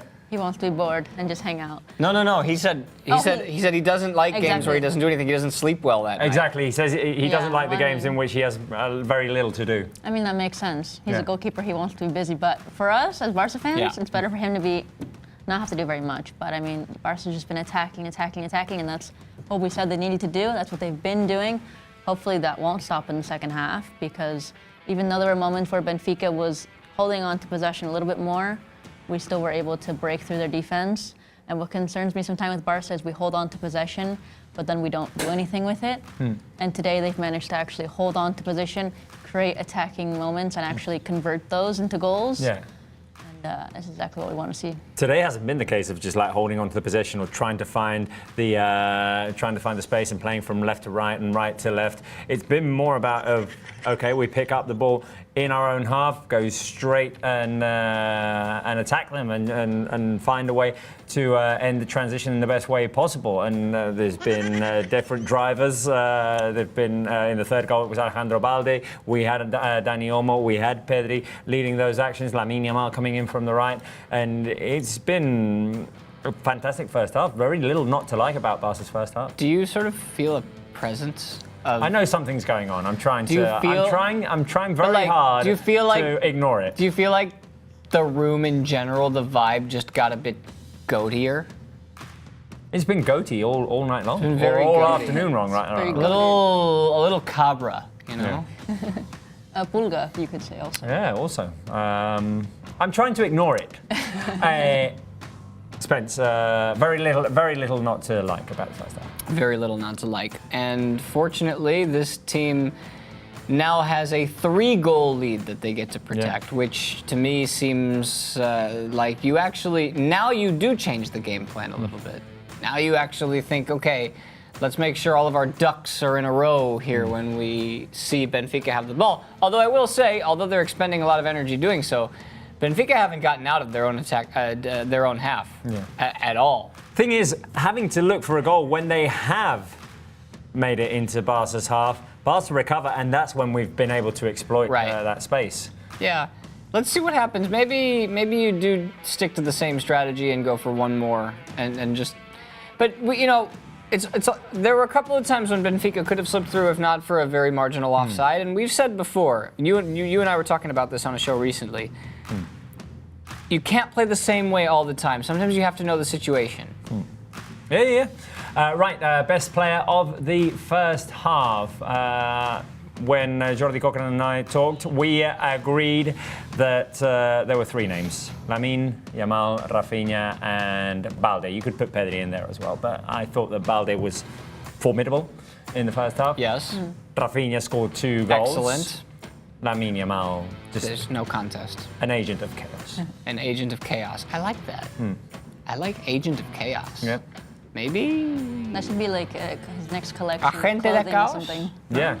Maybe we should have him like dressed up in a uniform with a little He title can make here. merch. Yeah. Barcelona, get on Chaos. that Barca store. Yeah. I'm on board. Agent of chaos. Lamine Yamal, right? Yeah. I mean, it's no doubt. Every time he had the ball, he created chaos, like we said. And then the assist, the goal, the beautiful assist. It's so pretty. It was so pretty, that goal. So pretty. Aesthetically pleasing. Yeah. What is it, like ASMR? Yes. Yes. Visual ASMR.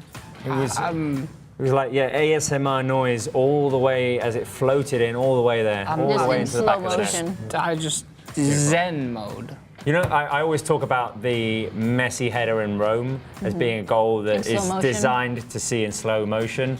That one is also like, Yeah, as well. right, back to the couches. Back to work. Come on. Back to work for the second half of this game. Tommy Boll. Join us. Oh, Tommy. who's over here? Oh! Excuse me, sir. I mean, It's just hanging. The He goat can- is just hanging. he's allowed to do whatever he wants.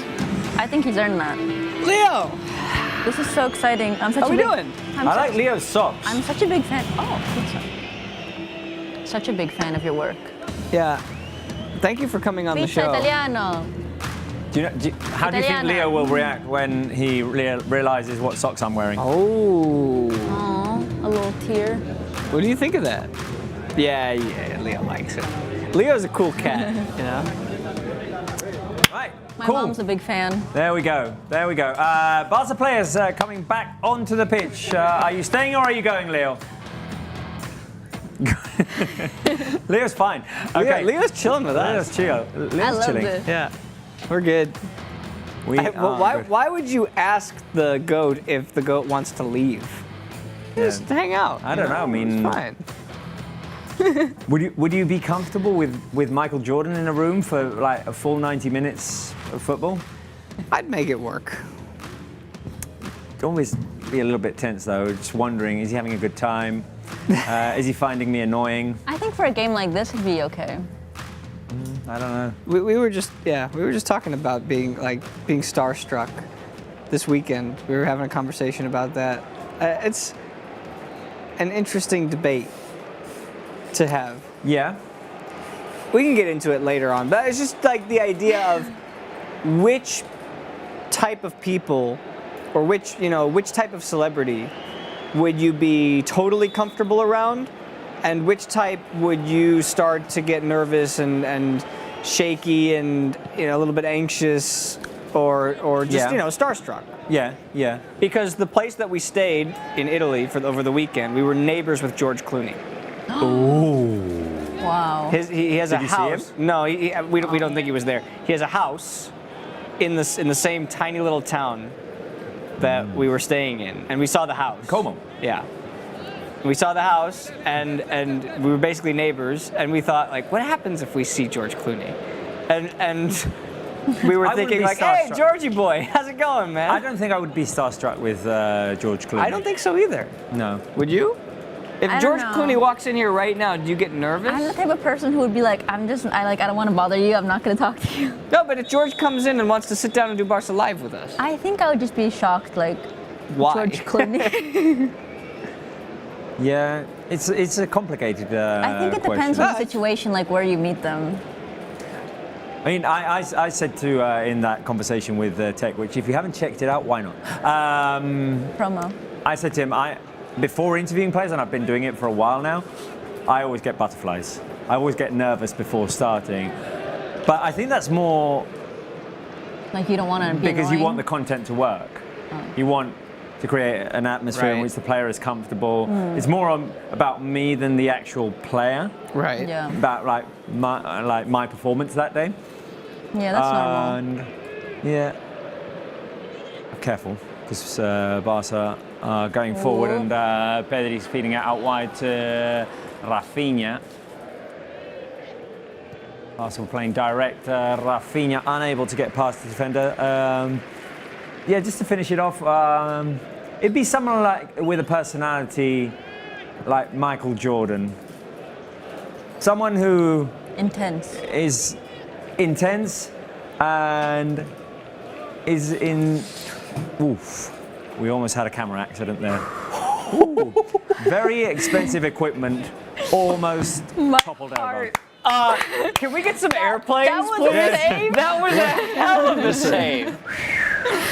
Oh my god. Who needs MVP. Wow. Oh my god. Spidey reflexes. Can you I just wish- explain what happened? I wish we had a replay of that. We need a camera over here. Oh my goodness. So for those who didn't see, can you explain what just happened? Okay. Play by play. Because it was right in front of you. I saw it out of the corner of my eye. Oh my god. Paul here stands up and walks away. Of course, he's got the what do you call it? The mobile camera. Yeah. Right. With the Okay. extension cable. Right. It's connected apparently to his pants. I don't know how that happened. Starts to walk away to throw away the little breadsticks that he was eating. Yeah. Everybody was eating them as well. Careful here! A chance for Barca and. And as he walks away, that camera that was just hanging out starts to follow him. An expensive piece of equipment. Going and on a almost journey. goes over the edge, and a glove save. Oh, look at that. Look at that. We've got the replay. Oh, it's the camera. So it's just hanging out, normal, and oh, it's about to go down. What a reaction save. Oh god. There you go. That was amazing. MVP. Wow. Player of the Wow. match. All careful here. Right here. Benfica have scored. It's offside. Nope. It's offside. Nope. Bring out that flag. Offside. Not gonna offside. happen. Not today. You got your one goal. That's it. And it is a clear offside.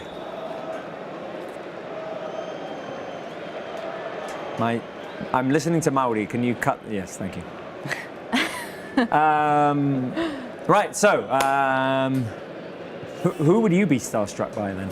Well, It's funny that because I was saying this weekend, I don't think there are really many athletes out there that I would be nervous to speak to because of their status as superstar athletes. And I think you'd have to, it's not that it's impossible, but you'd have to try really hard to find someone for me to be fully starstruck by. Like actors, I don't know. I see them as normal people if they're in the street. Yeah, I just wanted to say, it's different to be starstruck than intimidated. And that's what I was gonna say, is that Michael Jordan's a good example, because we all know, if you've followed any part of his career and his life, that he isn't exactly the nicest person. No, not the most amiable, no. Right. He's kind of known to be a bit, you know. I think. I don't know. He's not. But so for me as a person, like my personality, I think that's where the anxiety would come in a little bit. Yeah. To go up against a bigger personality like that, because I'm normally someone who's just chill and goes with the flow. And if a guy comes in and it's all about him, I might get a little nervous. I don't know, for that reason. For me, Jordan is the perfect combo of starstruck, because he's the absolute GOAT. Jordan. He is the best. And intimidated as well, because I feel like there are athletes of his stature who are just such a big deal that for a long time they have not had any real human interactions with the world. They just like deal with their bubble and their people that they trust, because they can't. They are just like such a big deal that they can't go out and have a normal life. So when they come in and might have an interview, or there's an interaction that's supposed to happen with them, or there's a piece of content that's supposed to be involved with, they are just like so overprotective of themselves that they sort of have a protective layer in front of them. That's what I find like intimidating. they don't show their real personality. We were talking about Messi and when he was living here and living in Castelldefels, and taking his kids to school, and like there comes a point where if you're integrated into your neighborhood, most of the people will respect that. Yes, but still Messi is another where you are very careful with what you're saying to Leo Messi. You do not want to make him unhappy with anything that you said in any way. Yeah. Hey man, you weren't good yesterday. You had a bad game. Try saying that to any athlete. Why couldn't you score? Yeah. It's not that hard. Anyway, back to the game, because Pedri has found Frenkie de Jong, and de Jong finds Lamine Yamal. Here's Lamine Yamal. Lamine Yamal with another shot. He's gonna go for it again. This one didn't go as well as the one in the first half. 3-1 Barca, 1 Lamine Yamal goal, 2 Rafinha goals. This would mean we would be in the next round of the Champions League. I just want to put one last little bow, little ribbon on this conversation. How do you act when all of the people come up to you and say...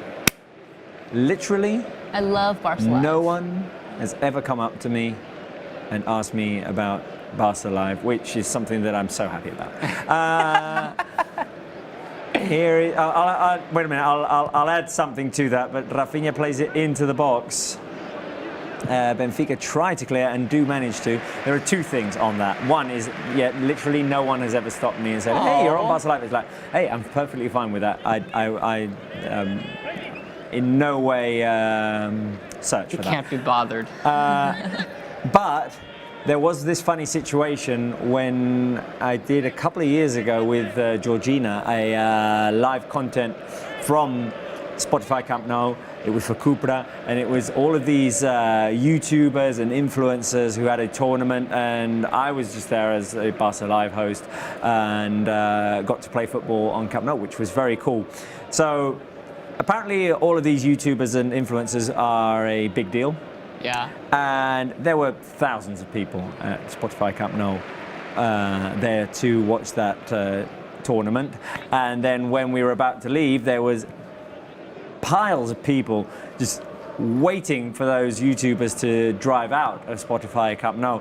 And as I was driving out, my anonymous self, they were like banging on my car, and it's like, can you sign this for me? And like, and you did. And it was summer, so my window was down. And this girl said, "Can you sign my hand?" And I said, "You do not want my signature on your hand." She said, "I do." And I said, "Honestly, you don't." And she said, "Okay."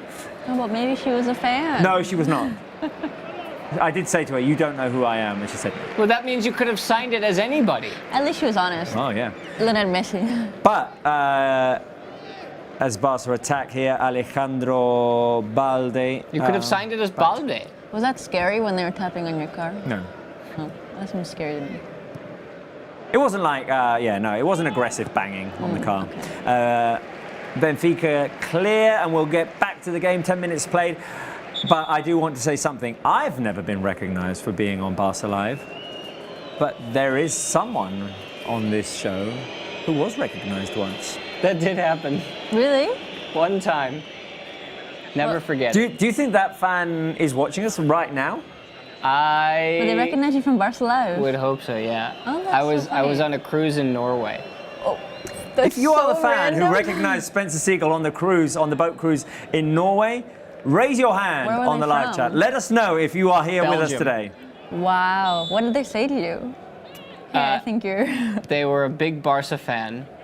They said they take in the, Barca Live, and at the time it wasn't Barca 1, at the time it was just Barca TV. Mm-hmm. They take in the content all the time, and they watch Barca Live. He said quite often now. He might have just been embellishing a little bit. Comments from the live chat as the ball is played back to Szczesny.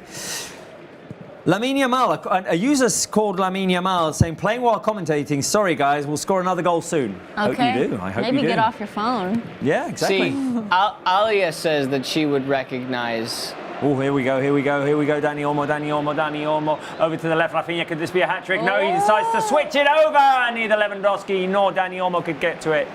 Alia says that she would recognize you if she saw you in the street. Yeah. Yeah. It's not, I'm sorry, Alia. It's not in my immediate plans to go to Slovenia, though. I might go one day, but not in Maybe my she'll come most to immediate Barcelona. plans. What would you say if somebody asked you for a photo, though? Would you be like, Yeah, if it makes them happy.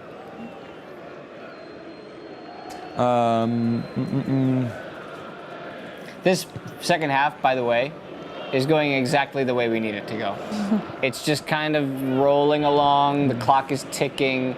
Benfica need 3 goals, which just doesn't really seem like a possibility. I mean, you hope that doesn't happen, but we're almost 15 minutes into the second half already, and it's just control, 67% possession. Maro X would be awesome, has a suggestion, Maro X. Would be awesome if you put a little ball next to those who have scored and cards next to the ones who've been carded. on the lineup? We have tried that before, although it seemed technically difficult, although we can work on it. I appreciate the suggestion. We'll, if that makes it a better experience for you guys, we'll definitely work on it, as Lamine Yamal tried to play it through to Dani Olmo. The keeper got to it first. And there was one... I saw a comment from Anika that said, "I would recognize you guys because I definitely watch this show too much." No, it's not too much. Don't say too much.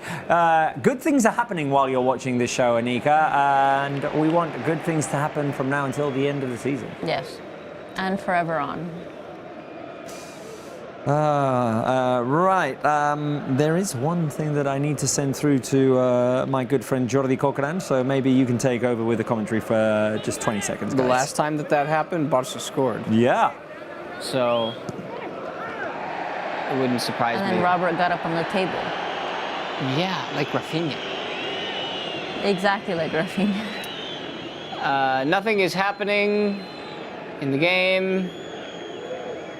Benfica have the ball. Thrilling commentary. Nothing is still happening. I'm being shunned by my compatriots in the production room. There's a ball being Thank you. moved. There are 11 players for both sides. As they say in The Simpsons, Okay, center actually. back Okay. passes to the fullback, back to center back holds it. I find it amazing that you get paid to do this. Isn't he so good? So charismatic. Not just here, too. No, I mean at the other place. Yeah. Yeah. Pretty crazy. Pretty crazy, yeah. You could really make a Things career that out of people this. get paid to Who do. made eh? that decision? I do want to do a Barça game this year again, like I did last year. So that means you wouldn't be here. We'll have to figure out a weekend. Yeah, no, it means I. You'd be abandoning us? But then, you know, if you're watching at home, you can do the double screen action. Somebody put the If you have buzzer on access him. to La Liga TV. Right. Right, let's see. Will Rafinha score a hat-trick? Oh. Option 1, yes. Option 2, no. Option 3, 2 goals and 1 assist, which would mean that there is another goal coming, and Rafinha would be assisting on that. You don't think so? You don't think so? No, because I think he's going to get taken off. I was also kind of thinking that. There was a big game on Sunday. There is a big game on Sunday. And I do want to ask you a question. But They've done their job. Oh. Both Lamine, I would just take off the front three completely at this point. Although we have learned from past games against Benfica that a 2-goal advantage can be turned around. Yeah, but it's a 3-goal advantage. No, but that would take you into extra time. Just saying. Right. So I'm going 2 goals, 1 assist. No, actually, no. I'm going hat-trick. Yeah, I'll believe in the hat-trick. Yeah, I think he's capable of it, but it depends. I don't know what Hansi Flick is thinking. If he'll take him off or keep going, see if he gets a hat-trick. There's really no reason to keep those guys on beyond another 5 to 10 minutes at the most. You want them fresh against Atleti. Maybe score another goal. Really? Yeah. This isn't enough for you? It's Nope. 4-1 on aggregate, which is something we should probably have up here. I mean, I'd like another goal as well. Aggregate score. You got the right side really well. I was going to ask you, at what point do you start thinking about Sunday?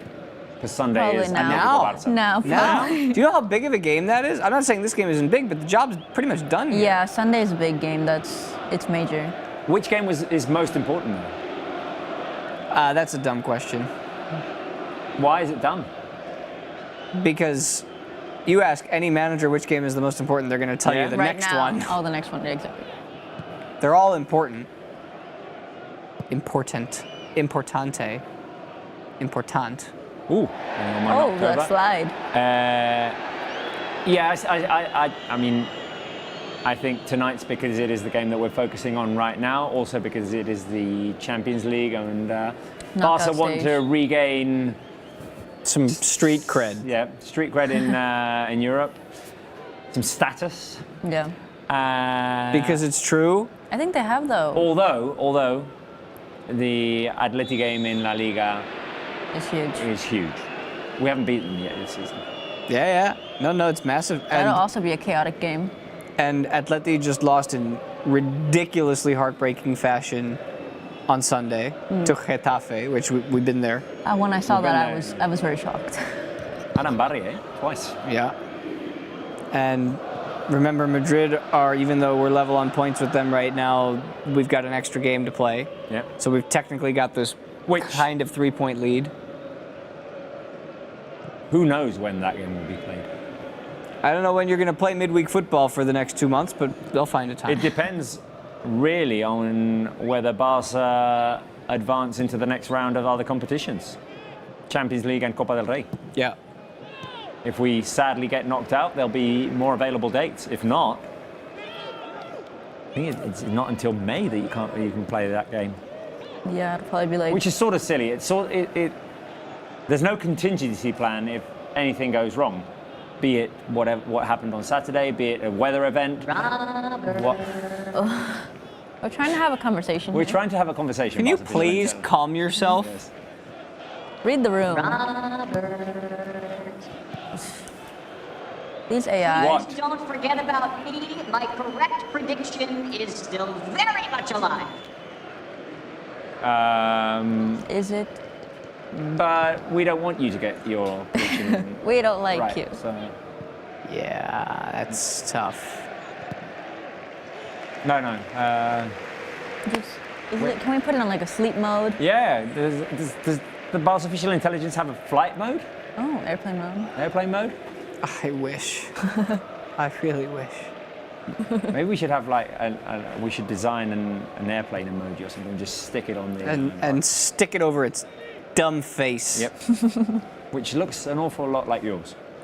It's like your doppelganger.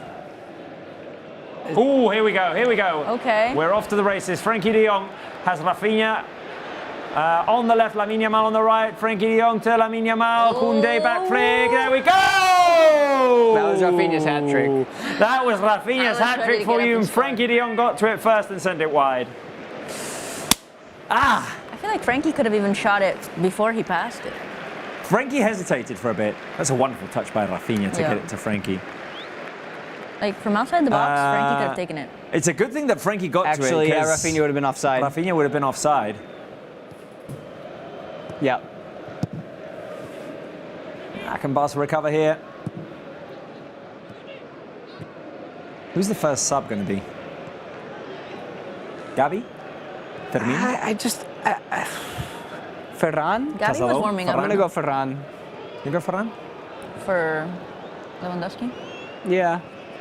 Careful here, I don't like that. Benfica inside of Barca's box. The shot into the hands of Tek Szczesny. Thank you, Tech. Szczesny. Tech. It's actually Tech. You asked him yourself. I did. Tech. James Tech. And he said it was definitely under a 7. Under a 7 out of 10. Higher than a 2. Higher than a 2, though, yes. Who should the next My Story involve? Who do you be interested to learn about? That's a good question. I have a clear candidate, but it would on not this be team or on anywhere? this team. It would. Oh. It would. I have a clear candidate, but it would not be in this series because this initial series of My Stories is going to be in English. English, yeah. But my candidate is Rafinha. He could do it in English. Yeah, I want him to be comfortable. Like, Yeah, fair Do it in enough. Portuguese. Fair enough. So yeah, my Fair candidate would be Rafinha. But Well, I, with all of the respect for Lewandowski, I would eliminate him because we've already done sort of a Polish background story. yep, Yeah. Maybe Koundé. Koundé is interesting as well. Koundé could be good. I'd love to hear you ask him about fashion Yeah. because Lord knows the Show man him your doesn't have socks. any. Careful here with Benfica. Like, I want you to call him out straight to his face and be like, your outfits are ugly. What do you have to say about that? I like his outfit. Well, not all What of are you them. talking? Have you seen what Depends he wears? on the outfit. Careful I think it's here. cool. Barca preparing a double substitution. And we had a chance to run here, but Dani Olmo decides to slow things down and find Pedri. Pedri in the middle, turns and finds Frankie de Jong. And Barca sort of called truce there and allowed Benfica to get back, and allowed themselves to get a bit of air. We'll see if any changes are going to happen soon. Yeah, we've got a double substitution coming. Ferran Torres is one of the players that's going to come on, and I think Gavi is the other. I like that outfit. Look at his arms. Here You is- like that outfit. Yeah, I mean, I wish the pants were long, but You like like that outfit. yeah. I think, Let me, I think that's may cool. You have to know fashion. Are you one to judge? That's not even of his outfits that I would say aren't good. Really? That would he's Wait. had worse. Hold on. Hold I on. like that one. Not sure how popular we'll be calling out Barca players for their choice of style.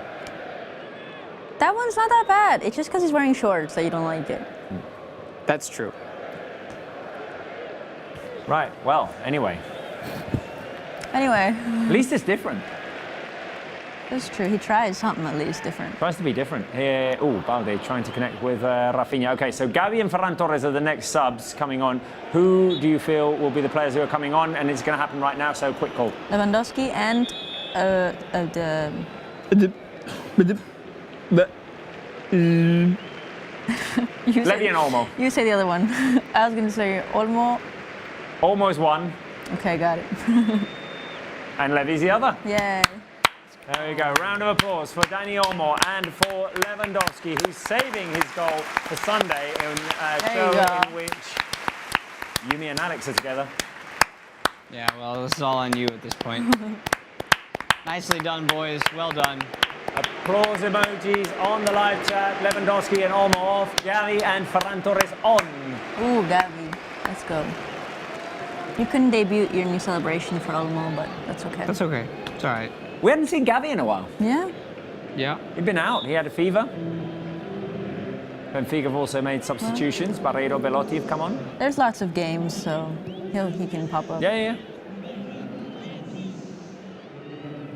I mean, it's nice to have so many options in the midfield. It's nice having options in general now that we don't have so many injured players. Well, we still have quite a few, but... No, but I would say, for the most part, the best 11 started today. Yeah. You could make an argument about Araujo versus Cubarsí if you want, because Cubarsí's been the consistent starter all year. I think they're both very good options. I don't really know which one is the best option at this point. I kind of like Araujo just because of his veteran abilities. Don't knock Cubarsí, please. No, this is not about Cubarsí. It's just Cubarsí's been doing this for a year. At the Lamine highest level. Yamal trying to play it through to Rafinha. That was a beautiful ball. Didn't make it through though. Now Benfica inside the Barca's box. Belotti, the cross by Inigo Martinez. Wow, every time. Offside, every time. Barca playing that beautifully Not gonna today. How many offsides have been called? How many do you think? Feels like Like 5 at least. feels like 12. Okay, I don't know if that many. That might be a little too much. Feels like a lot of them. 7. 7. Oh, Okay. okay. So halfway. Maybe that one wasn't counted yet. No, I went 1 up. Oh, you went one up. Nice Okay. try, though. Okay. Almost. Anyway, it feels like a lot. It is. There we go. We have the stat on our screen, offside 6, but that one hasn't been updated yet. Okay, here is Balde, and the fans are pleased as we are 19 minutes away, guys, from progressing to the next round. Exciting. Against Quarterfinals. possibly Dortmund or Lille? Dortmund or Lille. Who play the early game tomorrow. Yes. They do. The teams in that quarterfinal had the privilege of playing the early game in this second leg. I like the early game. Me too. I'm all for it. It feels weird. Not 100% in favour of it. I am appreciative, though, of the opportunity to get home early. Yes. Yes. That's a big reason. And Barca have a chance at the free kick here as Ferran Torres was knocked over by Otamendi on the turn there. And Barca have not scored a free kick in a while, since last year, since Lewandowski scored a hat-trick against Valencia. This is a pretty dangerous little spot. I mean, it would mean very little other than the fact that, morale would get boosted, but I'll take it. I think Rafinha's taking it, so it could be a hat-trick for Rafinha. Oh, Ferran. It'd be the easy one Ferran's- for the GOAT, but he's Ferran's standing next to it as well. Yeah, this is straight GOAT territory. Ferran scored a free kick GOAT territory. under the wall. You'll remember what he said after it. They did it by accident. Yeah. He looks kind of like a shark with Looks that focused. hair. He's got shark hair. Looks very focused, the shark.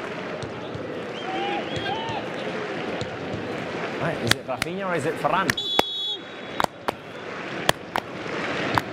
Ferran Torres takes it high. Too much on that. Too much. Too much height and power. Too much Barca score a sauce. 4th goal. I say Yes. yes. I say there's I think so. a 4th goal in play. Yeah? I do think there's another goal in play. I think they could sub out Lamine at this point. I Ooh, Ferran through to Rafinha. Rafinha has 2 defenders Rafinha. coming onto him. Rafinha Ooh. plays it out wide to Ferran Torres, who didn't have an angle there. Oh. Now finds Created his Pedri own in the angle. middle. Gavi and Pedri. Love to see Gavi and Pedri together as well Yeah. on the pitch. Is Balde deciding to go forward. Balde back to Gavi. Barca just moving the ball around in Benfica's half Yeah, and having just- fun with it. keep the ball. There's no rush.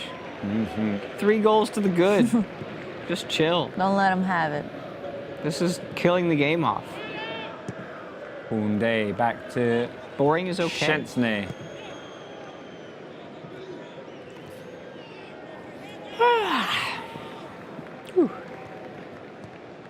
Oh, look at Pedri. Just gliding. Where are the crickets when you need them? Because it's so I think quiet right now. maybe the crickets have even gone home. Crickets have gone to sleep. Crickets are like, all right, we got this in the bag. We have this. There they There are. they are. They came back. They woke up. They were summoned. They heard. Yeah. 15 minutes left, and we will be in the quarterfinals of the Champions League. Very exciting. Lille or Jeez. Dortmund? I feel like it's going to be Dortmund. I want to ask that question when we're closer to the end. I just Okay. I Sorry. really don't want to look silly. Okay. I You have respect some it. trauma. I respect it. I respect it. That's the mentality of a guy Who's been through it. bitten by a bug before and Yeah. won't get bitten again. He's I having respect flashbacks it. right I now. respect it.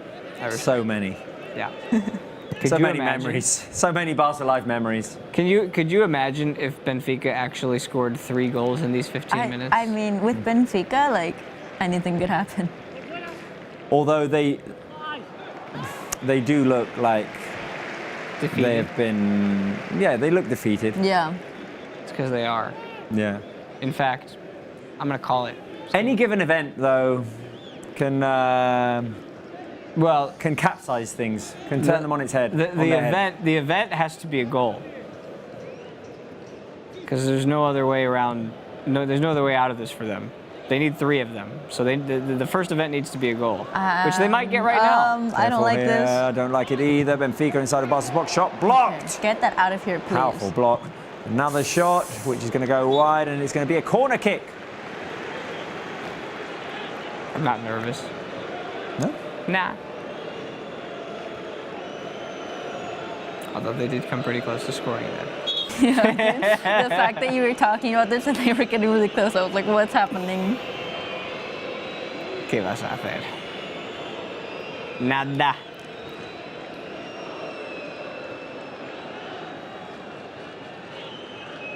Why are we Are we taking so reviewing long? something? What's happening? Was there a possible handball or something? Corner. Nothing. Good call, ref, good call. Oh, why are we fighting? Oh, no, they're just yelling, okay.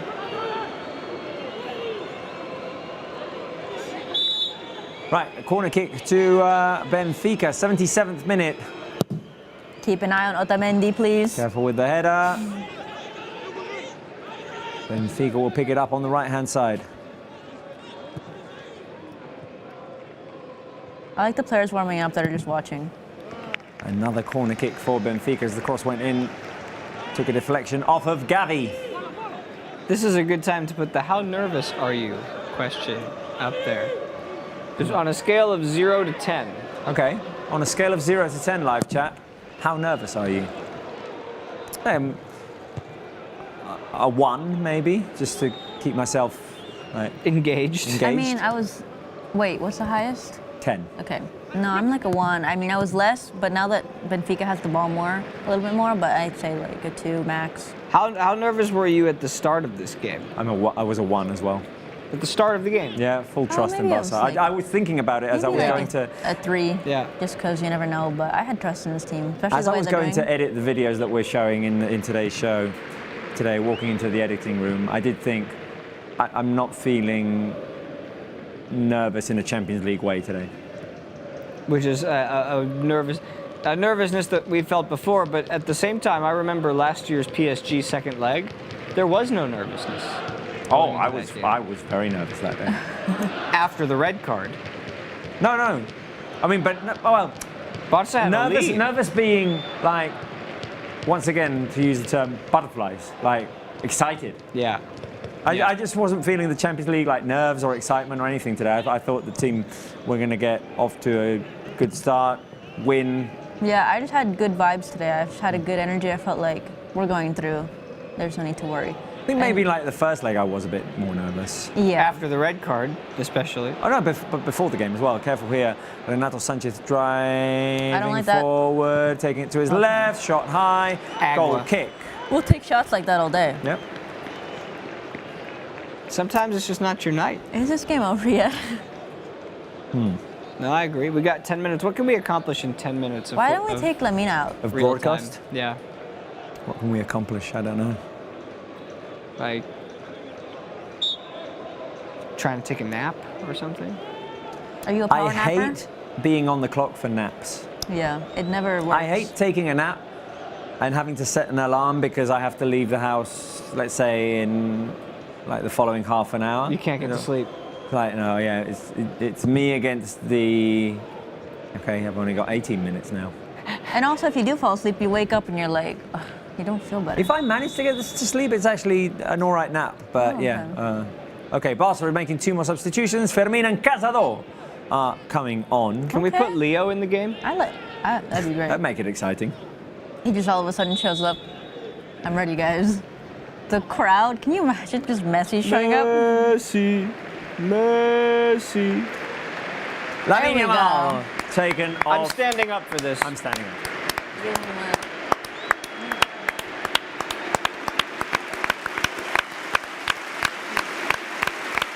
Round of applause for the future GOAT, Wonder boy. Lamine Yamal.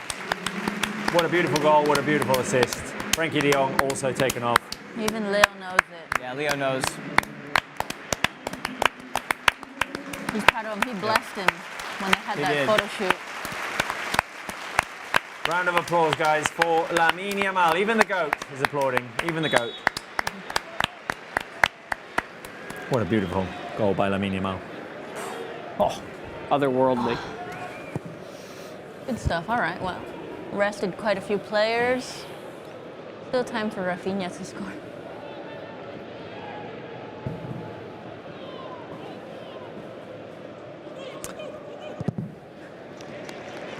Right, less than 10 minutes remaining.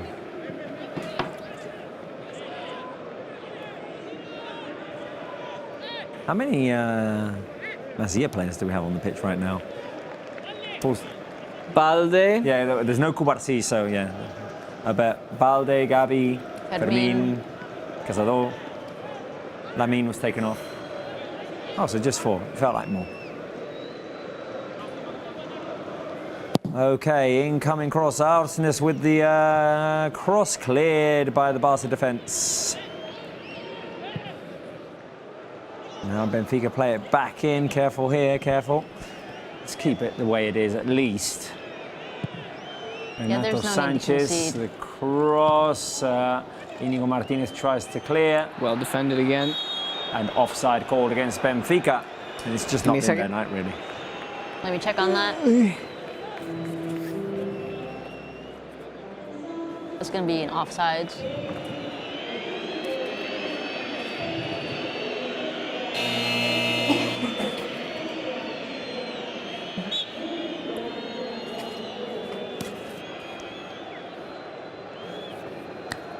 Ding, ding, ding, ding, ding.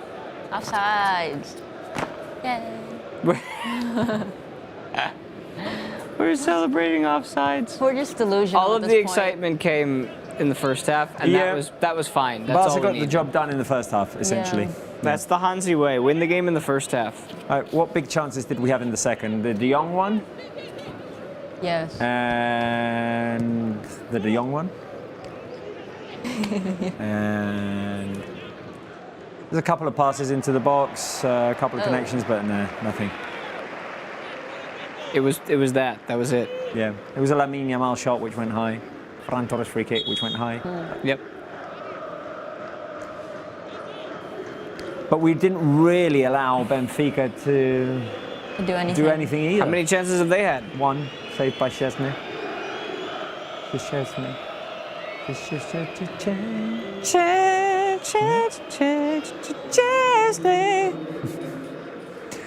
Which was your favourite goal, guys? Rafinha's first, Lamine Yamal's, or Rafinha's second? I liked all 3 of them. I might be a bit controversial here, but the setup for Rafinha's first. Which is the better Lamine Yamal move? The setup for Barca's first, the assist, and the previous individual dribbling, or just the finish of the second? Oof, that's a hard one. I get it. Because all three were great. The 2 Rafinha goals were because of the setups. Yeah. But great Balde driving. Yeah. I'm giving credit to Lamine for the curly whirly. Yeah. Natalie? I like both, but I think it is true. I really do like the assist and the previous play, and that one was really good. I'm torn. But the goal was amazing. The Messi Boateng-like dribble. Yeah. Yeah. We can choose both. Right, 5 minutes remaining. We're not going to add too much extra time, right? I'm hoping not. Although there were a fair amount of substitutions. Barca still have one more window as well. Careful here with the cross, the header! Stopped on the line by Koundé and then by Wow, Chesney. saved on the line by Koundé, well done. With his feet too, it was like a foot save. Yeah, he was like, not getting through. Rapidly. Oof, but then it almost escaped. Closing his legs there, Koundé. Yeah, nicely done. Oof, yes. A little back pass, but it was a little too close. All right. That's just proof that it's not their night tonight, Benfica. Yeah, they've gotten quite close right now, but nothing's really gone their way. Which team do you prefer in the quarterfinals? I'm comfortable asking you this question. Oh, now it's okay then. Now it's okay, yeah. 85th minute, 86th rather.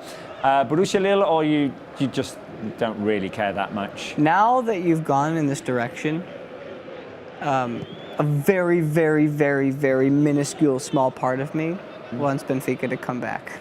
Oh my God. Careful here, Fermin, Ferran, shot blocked, a second chance for Barca here, and the shot ends up in a corner kick. It was Gavi. Never played against Lille. Oh, that's exciting. Lille have defeated Real Madrid and Atletico de Madrid this season. Wow. So, dangerous team. As Eric Garcia is going to come on. We have beaten Borussia this season, but a return game in Dortmund, I'm not sure about. Inigo Martinez taken off for Eric Garcia.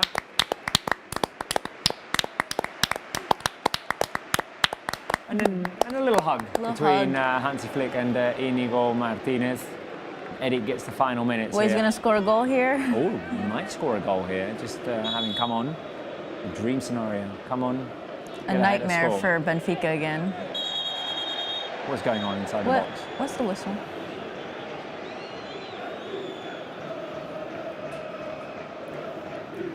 Hi, Fernando. What did they say? Hi? Something's going on inside the box with Casado and Hi, Fernando. Hi, Fernando. Hi. How you doing? Hello. Hi. Right, corner kick to Barca. Rafinha will whip it in. Incoming cross by Rafinha. Eric Garcia gets the header at the far post. Careful here, second opportunity. No. Benfica clear. Well. Would have been exciting. Wasn't a bad call. Here's Fermin trying to drive forward. Handball called against Benfica. Right, so I didn't get any answers. Lille or Borussia? I'm kind of like, I don't really care, because I think we can beat anyone in Europe right now, but I think it's going to be Dortmund because we usually play against the same teams. Is this who I would prefer or who I think? Both. I don't really care that much because I think this team is capable of beating any team on the planet right now. Yeah. Who do you think? I think Lille. They're playing at home tomorrow? Yeah, I would pick Lille. Okay, well, we'll see. We'll keep an eye on that tomorrow, definitely. Do we know when the draw is? There's no draw. It's done. There's no draw, right. so the whole bracket's done. The one question that I have that I forgot is, do Barca get the second leg at home? No, return game away for both quarters and semis. It's already based on the way the draw played out. Yep. Yeah. I don't know that I like that. Nope. No, I don't like it either. In terms of the ruling, because It seems a bit unfair. Barca did the hard work. They were top of the table. Yeah, and they got the advantage of not playing the playoff Yeah. and getting the second leg at home in the round of 16. So at that point, it should just be seeding. Therefore, here. Yeah, it would make sense. Like in the NBA playoffs, the one seed gets home court advantage. Having had a league, the thing is, teams could argue, well, we're not all playing against each other, and maybe one team that gets the one seed has an easier schedule than the team that ends up in ninth. But the idea is that based on the pots, everybody's playing two teams from each of the four pots. But you can still get an easier schedule than other teams. Lots of feedback for... Anyway, it's the 90th minute, and there will be just 2 minutes. Thank goodness. Okay, perfect. Well done. Love Beautiful that. job by Stephanie Frappard, who's going to be raising the... I like her as a referee. What do you call it? The video, whatever. The board. The board, video board. Thank you. Or it's not even video. Careful. Tech comes out and clears. Just means my prediction's not going to be right. You know who was right? You were close. Barca official Lionel Messi. wasn't close. Leo! Woo! Leo! Woo! Leo's going to get it right. That's why he's the GOAT, man. 3-1? That's why they 3-1? were like... Exactly. Leo, you're going to get it right? Lionel! Of course, like, who else? Oh my goodness. Of course he would. Look at him shrugging his shoulders. He knows his stuff. The Leo shrug. Incredible. You don't become the GOAT for no reason. Thanks, Lily. Thank you for being here. Thank you, Leo Messi, for that prediction, which in 45 seconds will be confirmed. Nice victory today. Nice victory. Well worked. Well, and the calm perseverance second half. too. Yeah. After giving up the early first half goal, after scoring your own, good perseverance. 3 goals in the first half. Ya está. And you can stay tuned as well for the post-game show in which we'll be listening to players. Hansi Flick will be talking a little bit about what comes next in the Champions League. We'll be looking at all the goals we've scored so far this season in the Champions League, except for today's. We can't really show you the highlights for today's game. Those will be available at midnight. But if you want to listen to the reactions of our players, Hansi Flick, and our analysis, stay tuned. Post-game show coming up right after the game ends. And that will be, well, right now, because the game has ended and we are in the quarterfinals of the Champions League. 3 goals to 1, 2 by Rafinha, 1 by Lamine Yamal, and Barca are into the next round of the Champions League, which is great news, guys. I mean, it was the plan from the beginning of the season to get here and to keep going. And I mean, like we said, this team is capable of beating anyone in Europe, in the world. Spence. Professional performance today, professional victory. What happened to my flag? It's behind you. It came off of its pole. They just, you know, I just thought they enjoyed their football today, which is what you have to do. So, nicely done. And it was a brilliant first half that got the job done for Barca. Right, before we head into the post-game show, one final statement or just sign of approval by Leo Messi. Messi, Leo, the GOAT. Did you enjoy the game? Will you come back? Did you like your experience on Barca Live? Yeah, please come back. There we go. There we go. There we go. We can't bring you on too often, though. No, I mean, we don't want to stress. Well, and he's got a busy schedule. Yeah. He's got a busy schedule away. Thank you very much, Leo Messi. We will be back in just a couple of minutes with the post-game show. As I said, reactions, interviews with the players. We'll wish Marta Brau a happy birthday as well. We'll listen to Hansi Flick. We'll talk a little bit about what's next in the Champions League, so stay tuned.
3-1, and Barca through to the quarterfinals of the Champions League. Rafinha scored 2, Lamine Yamal scored and assisted on 1, and Barca in a very dominant first half got the job done and will be in the quarterfinals of the Champions League. 4-1 on aggregate, and Spencer Siegel, Natalie Baresi, especially in the first half, we saw a Barca that we very much enjoyed watching.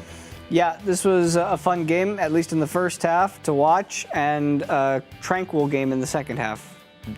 But there weren't really any problems, despite the quick response from Benfica in the early portion after Barça scored their first goal.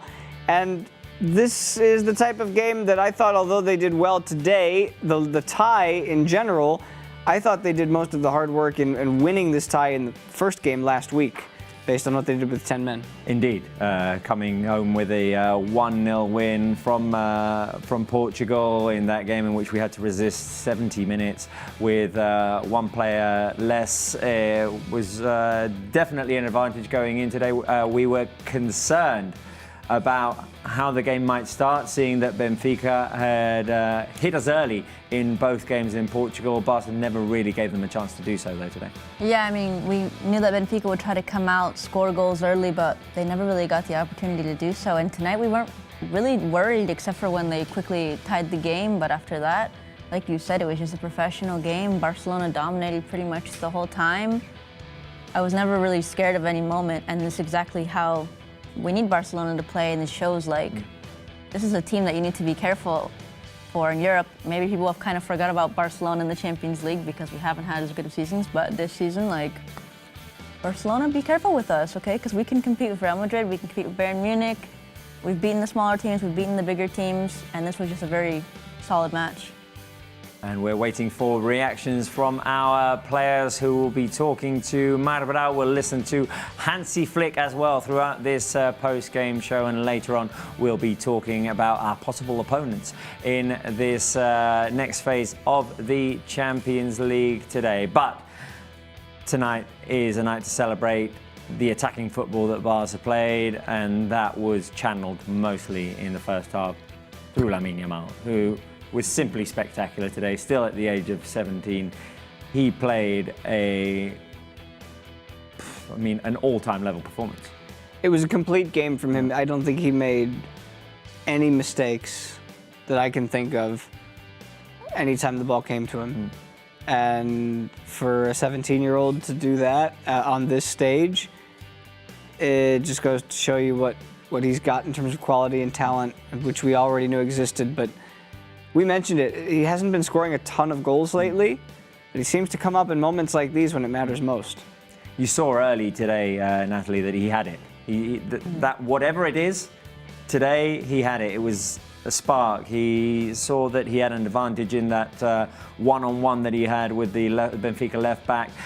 Benfica were allowing Barca to attack into space as well. They weren't right on top of the Barca player when they received the ball, and that I think allowed Lamine Yamal, Dani Olmo, Pedri to just go forward, weigh their options, raise their head, see if there was a pass there, see if it was there for the taking for them, and Lamine just excelled at that. Yeah, with a guy like Lamine, you can't give him that much space. Even, I mean, there was a moment where he didn't even have barely any space, and he still managed to find a way to shoot.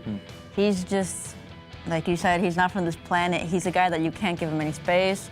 And I mean, this is one of those games where you're like, hopefully he'll have a long and very incredible career that you look back and be like, when he was 17, he did this against Benfica in the round of 16 of the Champions League. And I mean, to be 17 and to be, I'm assuming, player of the match in a big game like this, to make it look so easy what he does, this guy is amazing. I'm so glad he plays for Barcelona. Exactly. And that we don't have to face him. And that he was born and bred here as well. If we break down the goals a little bit, in the first one, he has allowed a lot of space. He then comes up with the magic, but he's allowed to run at the defense and then pick the best option, which he does. Yeah, and I'm noticing this more and more because I watch a lot of football now, and not now, just all the time. But I noticed that the more you back off of players who like to run at defenses, the more you're getting burned. I think you just, in modern football, I know that teams want to, at times sit back and make sure that they stay in front of the ball between them and the goal.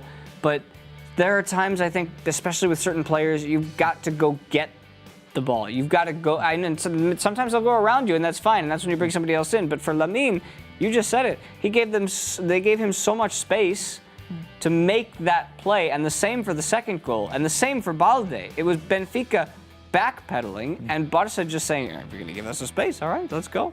And if we're talking about Lamine, we need to talk about that goal, the second goal for Barça, which came after the Benfica equalizer. Credit to Barça also for just staying composed after that Benfica goal, which came out of nowhere, a corner kick. The Lamine goal, you said it, Spence, during the game. It comes after a bit of a long touch, in which it almost feels like it's an outward touch, which sends the ball just to outside of the box, and he's almost stretching out to get his shot off. And I think the nature of that shot and having to lunge forward to get his shot off is what allows it to just float in so beautifully. His body, his chest, was facing Hansi Flick at the bench on the halfway line, and he sees the ball, and now he's, as you said, wrapping his foot around that shot, and it curls in just so lusciously. It's just such a beautiful goal. One of the best goals that we've seen him score. Yeah, I mean, there's no words. Like we said, it just goes in slow motion. If we can get the replays at 12, you guys need to look at that, because that's going to be one that people are going to be watching over and over. That's for the Lamine Yamal highlight reel. Yeah, that's definitely going to be on the reel. Right, shall we go to the birthday boy? Oh! Do we have him? Shall we wish Mara Brau a happy birthday? Happy birthday, Mara Brau! Incredible day for a birthday day. Incredible present that Barça gave to me tonight. So yeah, it was a perfect day. Everybody told me, I guess that maybe Barça could give you a good birthday present, and it was better than I expected. So thank you very much, guys. Right, Mark, it was a wonderful win, one that is explained in 45 minutes. Yeah, and I have to say that maybe I had one of my best presents of my life, because I was just behind the goal when Lamine Yamal shot for the 2-1, and I saw perfectly how the ball was direct to the top corner. It was incredible. So Paul Cuyas recorded it with his camera, so maybe tomorrow in Barça 1 we can watch that goal with our camera. It was absolutely impressive. So it was an incredible night, unbelievable night again here in the Estadio Olímpic Lluís Companys. Barça is in the quarterfinals, and I think that the most important for tonight's game is Barça won 3-1, but if Barça needed more goals, I think that nobody didn't thought that Barça cannot score more goals. So maybe one of the best 45 minutes this season. Of course, we received the goal in the corner scored by Otamendi, but I think that tonight the most important is the feeling that the team showed on the pitch, and especially with the fans on the stand. It's one of the best days of Montjuic I've seen so far, with all the people just singing for the players, especially. It was very emotional, that moment that all the Estadio Olímpic Lluís Companys started to sing Rafinha Balón de Oro. I don't know if he is going to win the Ballon d'Or, but maybe for sure right now is one of the best players of the world. Mark, yes, there's two players that I would like to highlight. Where do you want to start, Rafinha or Dani Olmo? Rafinha or Lamine Yamal, rather? Well, Dani Olmo too. But I have to say that I send my votes to Jordi Cochran for the player of the match. In a few minutes we will start with the votes, and I think that the 3 points could be for one or for other one. Rafinha scoring 2 goals was incredible, but I think that tonight, for me, is one of the best nights of Lamine Yamal. It's not only the assist, it's not only the goal, it's everything that happened when he touched the ball. And many people said Lamine Yamal needs to score more goals to be a top player, so it's here I am. I give an incredible assist and an incredible goal. Sometimes we talk about stats. Okay, today we can talk about the 10 goals scored by Rafinha, top scorer of the UEFA Champions League, 27 this season, the 16 assists by Lamine Yamal. But I think that the most important thing is how excited are the fans and are the Barça players with the kind of plays that Lamine Yamal is able to do. Thank you very much, Mark. Right, so we are waiting for players and for maybe Hansi Flick to come to your position as well? Yeah, maybe today it's possible. Sometimes we cannot talk after Champions League game with Hansi Flick because our colleague Marta is in flash interview area, and of course you usually watch these interviews at midnight. But today we don't have that position, so all the players that maybe if they want to talk with us will pass for this position. So I'm just in maybe one of the best positions here in the Stadium Big Discrepancy. So at least the player of the match, I have to say it's Pedri. I don't know if we're going to talk with Pedri, but for the UEFA was Pedri. But in a few minutes we will talk with some players here in this position and maybe with Hansi Flick. So great night here with Barça. And just to end my connection, Robert, I don't know, we will have time to talk about it, but Lille or Borussia? We'll talk about that later. We'll talk about that later. Right. Okay. I have to say, I want to go to Lille. I've never been there, so I prefer the French team. Okay. We'll come back to you whenever you've got a protagonist or, if you have anything more to add. Right, guys. For UEFA, Pedri, the player of the match. And I have to say, he has been performing at a very high level lately. We saw that recovery early on in the game in which he goes one-on-one, toe-to-toe in that race to get to the ball. He's running backwards and he just like overpowers and wins that battle and wins the ball back. And it's the grit, the hard work, but then also the creativity, the just controlling the flow of the game. And he was outstanding. He wouldn't have been my vote, and he is not my vote for player of the match today. I don't think he actually cracked the top three. But still, the other day, he was given the player of the match award by UEFA, and you could argue it was going to be Szczęsny. Today, you could argue it's Lamine Yamal or Rafinha, and it's given to Pedri, and that is for a reason.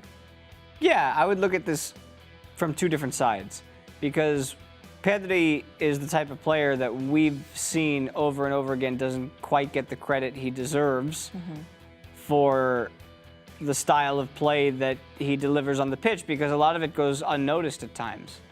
And so it's good to see that his performance like tonight is getting rewarded and noticed by people. It's not a stats performance. No, it usually never is with him. But that being said, the other side is I am slightly surprised that the multitude of contributions and the magnitude of how he was able to do it. Lamine Yamal, to me, unless he's not able to win the award because he's not 18, so he can't talk to the media, but we know that's not true because Kubarsi won it last year one time, so... It does seem odd that Lamine Yamal wouldn't win it today with the goal that he scored, with the assist that he provided, and just the nightmare he was for Benfica's defence, especially in the first half. Yeah, I mean, I think Pedri deserves it all the time, but I think today, we've mentioned him all night, Lamine Yamal has been the #1 player. Every time he touched the ball, he was dangerous. He scored that amazing goal, that incredible assist. The only mistake I think he made was passing it to no one time, but like besides that, he had a fantastic match. All the photos are of him. So, I mean, I don't know what UEFA's criteria was, but, I mean... It's all right. I mean, if it goes An agent of chaos, we called him. If it goes to Pedri, I mean, I know complaints, but I definitely think that Lamine deserved it. And they don't really care about those individual awards as much. Yeah. They'd much rather just have the win and go I mean, there. if Pedri wants to be... If they put Pedri in the top 3 for the Ballon d'Oro, I would love to see that. Well, yeah, and Maribral was saying, chance at the Olympic Stadium in Montjuic of Rafinha Ballon d'Oro. And I mean, we're not even talking about the leap that he's made from one year to the other, because I think that the leap started really at this stage last year. More or less, or maybe just a couple of weeks after with the PSG matches. Yeah. And then the final stretch of the season. But his finishing is just so confident. Last year, and in his first season at Barca, you would see him maybe like weighing his options in his head and struggling maybe, but his finishing is just pinpoint. Maribral is with Gavi. Let's go and listen to our number 6. Yeah, let's gonna talk with Gavi, with our number 6, just to commend this incredible win that Barça achieved tonight here in Montjuic. Gavi, què tal? Com estàs? Bona nit. Gavi, good evening. Com se sent l'equip? Perquè m'imagino que no han estat unes How is últimes the hores team? fàcils. I mean, I'm sure it hasn't been an easy last few hours, but you showed such great quality and character on the pitch. Yeah, I mean, it's been a tough day for all of us. From here, we give a lot of strength to his family. This victory and all of the season that's left to play for is for him. It's been something really hard for us to take, but the best thing we can do is win for him and dedicate all of our wins to him. I'm sure the dressing room has the doctor in their memories, but this maybe give you an extra point of motivation to win this game. Yeah, 100%. We wanted to win for him today. It's the last thing he deserves. As I say, every single win we get now will be for him, and he was a great person and we miss him a lot. Sobretot els primers 45 minuts, com ha sortit Asking d'aquí, on the game, Gavi, pretty impressive 45 minutes. Feels like all the players came off the bench. Also really impressed too. I think today we could have won by an even bigger goal margin, honestly. But as you say, all the players that come off the bench, just like the ones who started, played really well today. I think we played really well, honestly, defensively and attacking-wise too. After the game, what happened in the league phase game between these two sides, it feels as though you guys were dominant and the better team in this, in both games in this knockout game. Yeah, I agree. I think obviously in the first leg they sent off one of our players and that made it a bit more difficult, but today we did what we needed to do. We know we need to improve a lot defensively, but honestly, we're doing better every game. Es pot somiar amb tot, no? Amb prudència, last one, Gavi. Feels like the team can dream about everything, right? Right now, in the quarterfinals in the Champions League. Feels like the team right now is at a very high level. There's a good atmosphere in the stadium too. Yeah. We aspire to win every title. We've won the only title that's been in play up until now, which was the Super Cup. Now all the titles that are left, we'll go to win them. Todo lo que hacemos es por ello, para que estén felices y ojalá. I think the fans are happy now. Yeah. Everything we do is for them. Two words of Gabi, but I think we will have more players here, so don't go back because I'm next to the plane of La Masia, next to Alejandro Valde. I will ask him, of course, about the action of the third goal. Estem al costat d'Alejandro Valde. Alejandro, què tal? Com estàs? Bona nit. Alejandro, good evening. Bé, ara hem parlat amb el Gavi, ara de seguida parlem del partit, però... Just spoke to Gavi. We'll speak about the game, of course, but feels like the objective today was to win for Doctor. Yeah, as everyone knows, it was a really hard moment for us. With what happened to him. Today we wanted to win for him, we wanted to dedicate this win to his family. We knew it was a really important game and we wanted to win the game for him. Pretty spectacular first 45 minutes tonight, no, Alejandro. The manager said you needed to start well yesterday and you did. Yeah, we knew they were a really complicated team. We only beat them 1-0 in the first leg. We knew we needed to give our best and score goals. That's what we did. Explain to me how the play of the third goal, because it feels like you just wouldn't stop running. Yeah, I mean, I got the ball and I saw that I had loads of space ahead of me, and I'm a really quick player, so I just thought, I'm going to take advantage of it. I saw Rafinha to my left, so I passed it to him. Were you thinking maybe, I'm just going to shoot here? Yeah, I thought for a moment whether I should shoot or not, but in the end I saw that Rafinha was in a really good position, so I thought he's not going to miss from here. Més valls per preparar amb Lamine, no? Perquè Déu-n'hi-do, quin golaç ha marcat. Wow, what about Lamine? What an incredible goal he scored. Yeah, I mean, it was a ridiculous goal. It's brilliant to play with Lamine. The truth is that he's playing at a ridiculous level, so it's always fun to play and dance with him. Alejandro, I know that there's a long way to go to win the Champions League, for example, but it feels that the team is giving excitement and joy to the fans, and I imagine that inside the dressing room you guys aspire to win everything. Yeah, as you said, we do aspire to win everything in the dressing room. I think what the players aspire to in the dressing room is to win a Champions League. It really is. We take things one game at a time, but of course it's a possibility. Alejandro, congratulations on the victory. The words of Alejandro Valde. Of course, a tough match at the beginning about what happened with the doctor last Saturday. But I think that Gabi and Valde, two players from La Masia, say everything with their face. Very happy with the win, and of course really looking forward about the way that the team can follow in the UEFA Champions League edition. Thank you very much, Mark.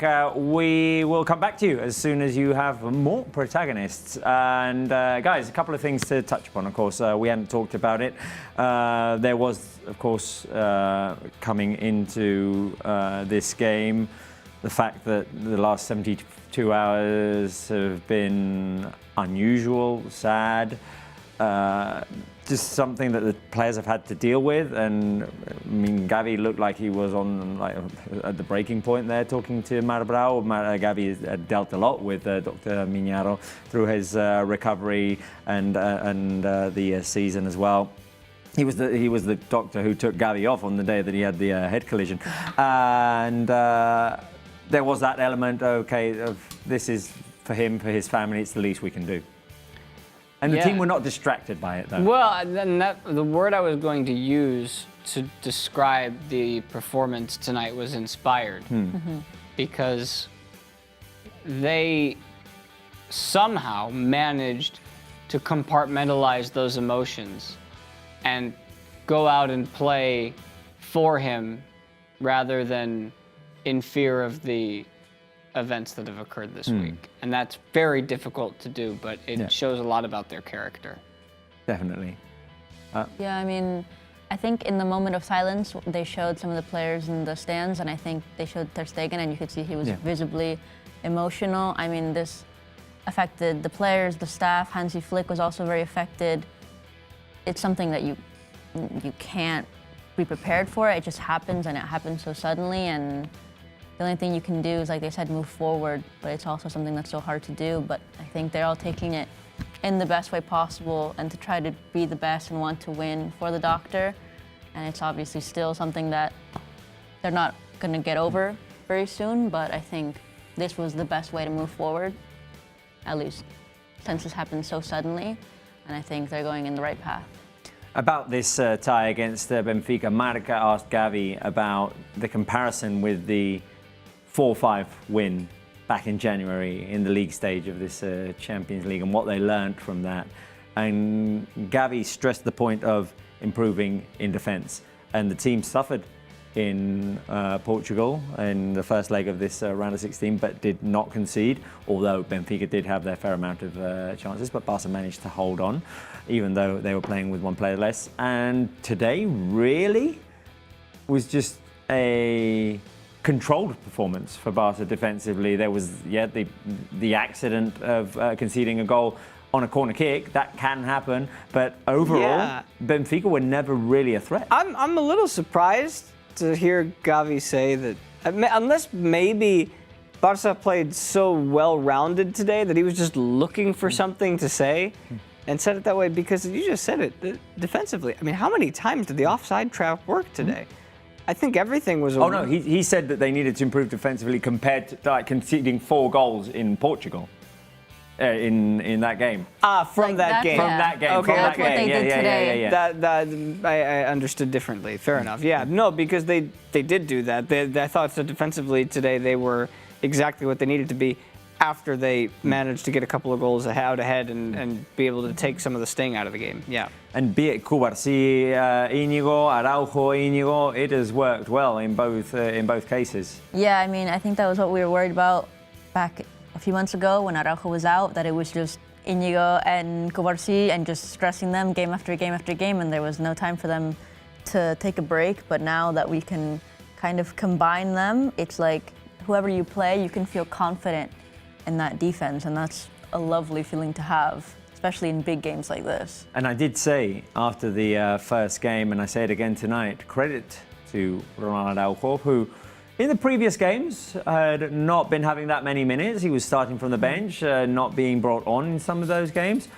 He came on fully focused in that first leg against Benfica, and he had a fantastic performance. He helped Barca keep that clean sheet. He was blocking shots left and right. And today he was a pivotal cog in that defense that forced, how many offsides was it in the end? 9. 9. 9. That's it's almost up there with the Clásico, which I think was 12. Yep. If I remember Almost right. Yeah, I think it was 12, yeah. I mean, this is what they do. And we haven't seen any team yet who have been able to get around this trap. Yeah, it's going to happen once a game or every now and again where a team's going to break through. To be able to do it consistently, we haven't seen that yet. I agree. There are going to be, when you're playing with that level of risk and those minimal margins, like the penalty that we saw get disallowed or ruled off in Portugal. Right. It's a shoulder. It's a shoulder. But if that's happening game in, game out, that is not just like accidents. It's not a coincidence. It's not coincidences. It's something that this team works on day in, day out, and that Hansi Flick has put a lot of thought into, and he has, I mean, he must have drilled it into his players' mind, and it needs just like perfect cohesion and timing, and yeah, I mean, full focus throughout the 90 minutes. There's a way, and our football minds are not even remotely close to the level of Hansi and his staff. But as you said, in terms of drilling that into the players know exactly where they need to be when the ball is in a certain position. And based on the positioning of the opposition and where the ball is, they know when to step up. And every time, it's been working for them. One of the players in that defence is Alejandro Balde, who we also heard from, and it was funny there, Mario Brau talking to him about the lead up to the third goal, just like if he'd have had 200 more meters, he would have run them. Balde did say, okay, once I got to the edge of the box, I was like, okay, I don't know what to do. What am I going to do? What am I going to do? But it was the perfect outcome. I did think he had a fantastic first half, Alejandro Balde. Yeah, to be honest, for me, I think he's had a fantastic season in general. He's a player that I've always liked, and he's really come out being someone who comes in the starting lineup every single match pretty much now, even though he's so young, and I'm glad he's been able to show these performances. And like he said, I'm a fast player, I can manage to do this. And I think he's very fast, but he's also very smart defensively, but also on the offense, and he was just able to get there and be like, okay, once I'm here, I know that if I pass it to Rafinha, he'll be able to do something. And I think that also shows the connection and the confidence that these players have in each other to be like, look, whoever I pass it to, they're going to know what to do and get it in the back of the net. But also just him being so fast and being like, I'm going to go through the whole pitch and score this goal, which the 3-1 was very important. I don't know. I'm really happy, like a proud mother. I'm just glad he's doing so well. No, he's doing fantastically well, and today you saw right from the beginning that he was dominating that left flank. He played a nice back pass to Dani Olmo after making the run deep down the left and set it up for Olmo. That shot didn't go well. Then he had a couple more runs, and Spence, you just got to embrace the Balde. Embrace the Balde, and the license that he has to push forward is what's been more fun, because when you're younger, sometimes as a lateral defender like that, there's a little bit of hesitation to let you go all the way down to the end. But we've seen now that, especially because Barça have that cover in the back with, it doesn't even just have to be the center backs. You see Pedri tracking back a lot. Lamine on the other side, we've seen him do it. So if you see a lane and you've got space, take it and see what happens. And sometimes it results in a very nice goal. And if you see someone who's called Elaine, say hi to them. It is player of the match time. On the live chat, you can send in your votes. Who do you think was the player of the match? We go by a 3-point, 2-point, 1-point system. Marc Brau, who are your players of the match? Well, I made a spoiler just a few minutes ago. Difficult today to choose for the 3 points between Lamine Yamal and Rafinha. But finally, I will give the 3 points for Lamine Yamal, because I think he scored the best goal of the night. He gave an incredible assist for Rafinha. It was the first goal of the game. He made an incredible performance. Remember, only 17 years old. The goal that he scored tonight, it's only the third in his career in UEFA Champions League. So finally, I will give him definitely the 3 points for Rafinha. Time to comment just some stats. Another 2 goals by Rafinha. As I said before, 10 goals this season in UEFA Champions League. He's the top scorer, the same amount of goals as Guirassy, the player of Borussia Dortmund, but with less games because Girassi played the playoff. So 11. Sorry, no. Ah, okay, yeah, it's not 10 goals, it's 11 goals for Rafinha. Yeah. Sorry, I didn't miss that he scored twice. So 11 goals for Rafinha, top scorer of the UEFA Champions League in 10 games. 11 goals in 10 games, incredible Rafinha. And finally, 1 point to Pedri, as usual. Pedri was the player of the match for the UEFA. For me, Lamine and Rafinha were better tonight, but of course, Pedri deserves to be that 1 point. Sorry for the starter, Robert, but a lot of stats on my head. A lot of stats on my head, but it's incredible that Rafinha scored 11 goals in this season in Champions League. Amazing. Incredible that he scored 11 in the Champions League, that he scored 27 total. You say he has 16 assists. The numbers of this player this season are worthy of the chance that he was getting today at the Olympic Stadium, Marc. Yeah, it's absolutely amazing. I like it, the song. All the Olympic Stadium singing Rafinha Balón de Oro. I don't know if you don't like that kind of songs, but do you think that there's somebody better to win the Ballon d'Or? Yeah, maybe Salah in Liverpool, but Pedri, Lamine, or Rafinha. But as many of the players are saying usually, the most important is not the individual trophies, it's the team. Let's have the collective trophies come first, and then we'll see if we can get some individual ones. Right, Marc, I understand that we will be listening to Hansi Flick before he goes to the press room? Yeah, no more players, but today, as we explained before, just a few minutes before the press room, it means that maybe we have to wait just a little bit because Bruno Lage, Benfica coach, is not in the press conference room. But if you wait, maybe you are going to listen to Hansi Flick before the press conference, so it's interesting to listen to him before. Okay, thank you very much, Matt. We'll come back to you then, and then I will ask you who you prefer in the next round, although you did spoil it a little bit and say that you want to go to Lille. Right, Natalie, your votes for player of the match? Mine is not too different from Marc's. I mean, 3 points going to Lamine Yamal. I think we said everything that needs to be said. He was just showed that magic that he has, that don't want to compare him to the GOAT, but we love to see that kind of similarity to some great players. I don't want to put him in that comparison, but it's just so lovely to see what he does, and this is one of those special nights where he just showed, like, I'm the wonder kid and I have so much to show. And then 2 points to Rafinha because he gave us those goals. He's clinical.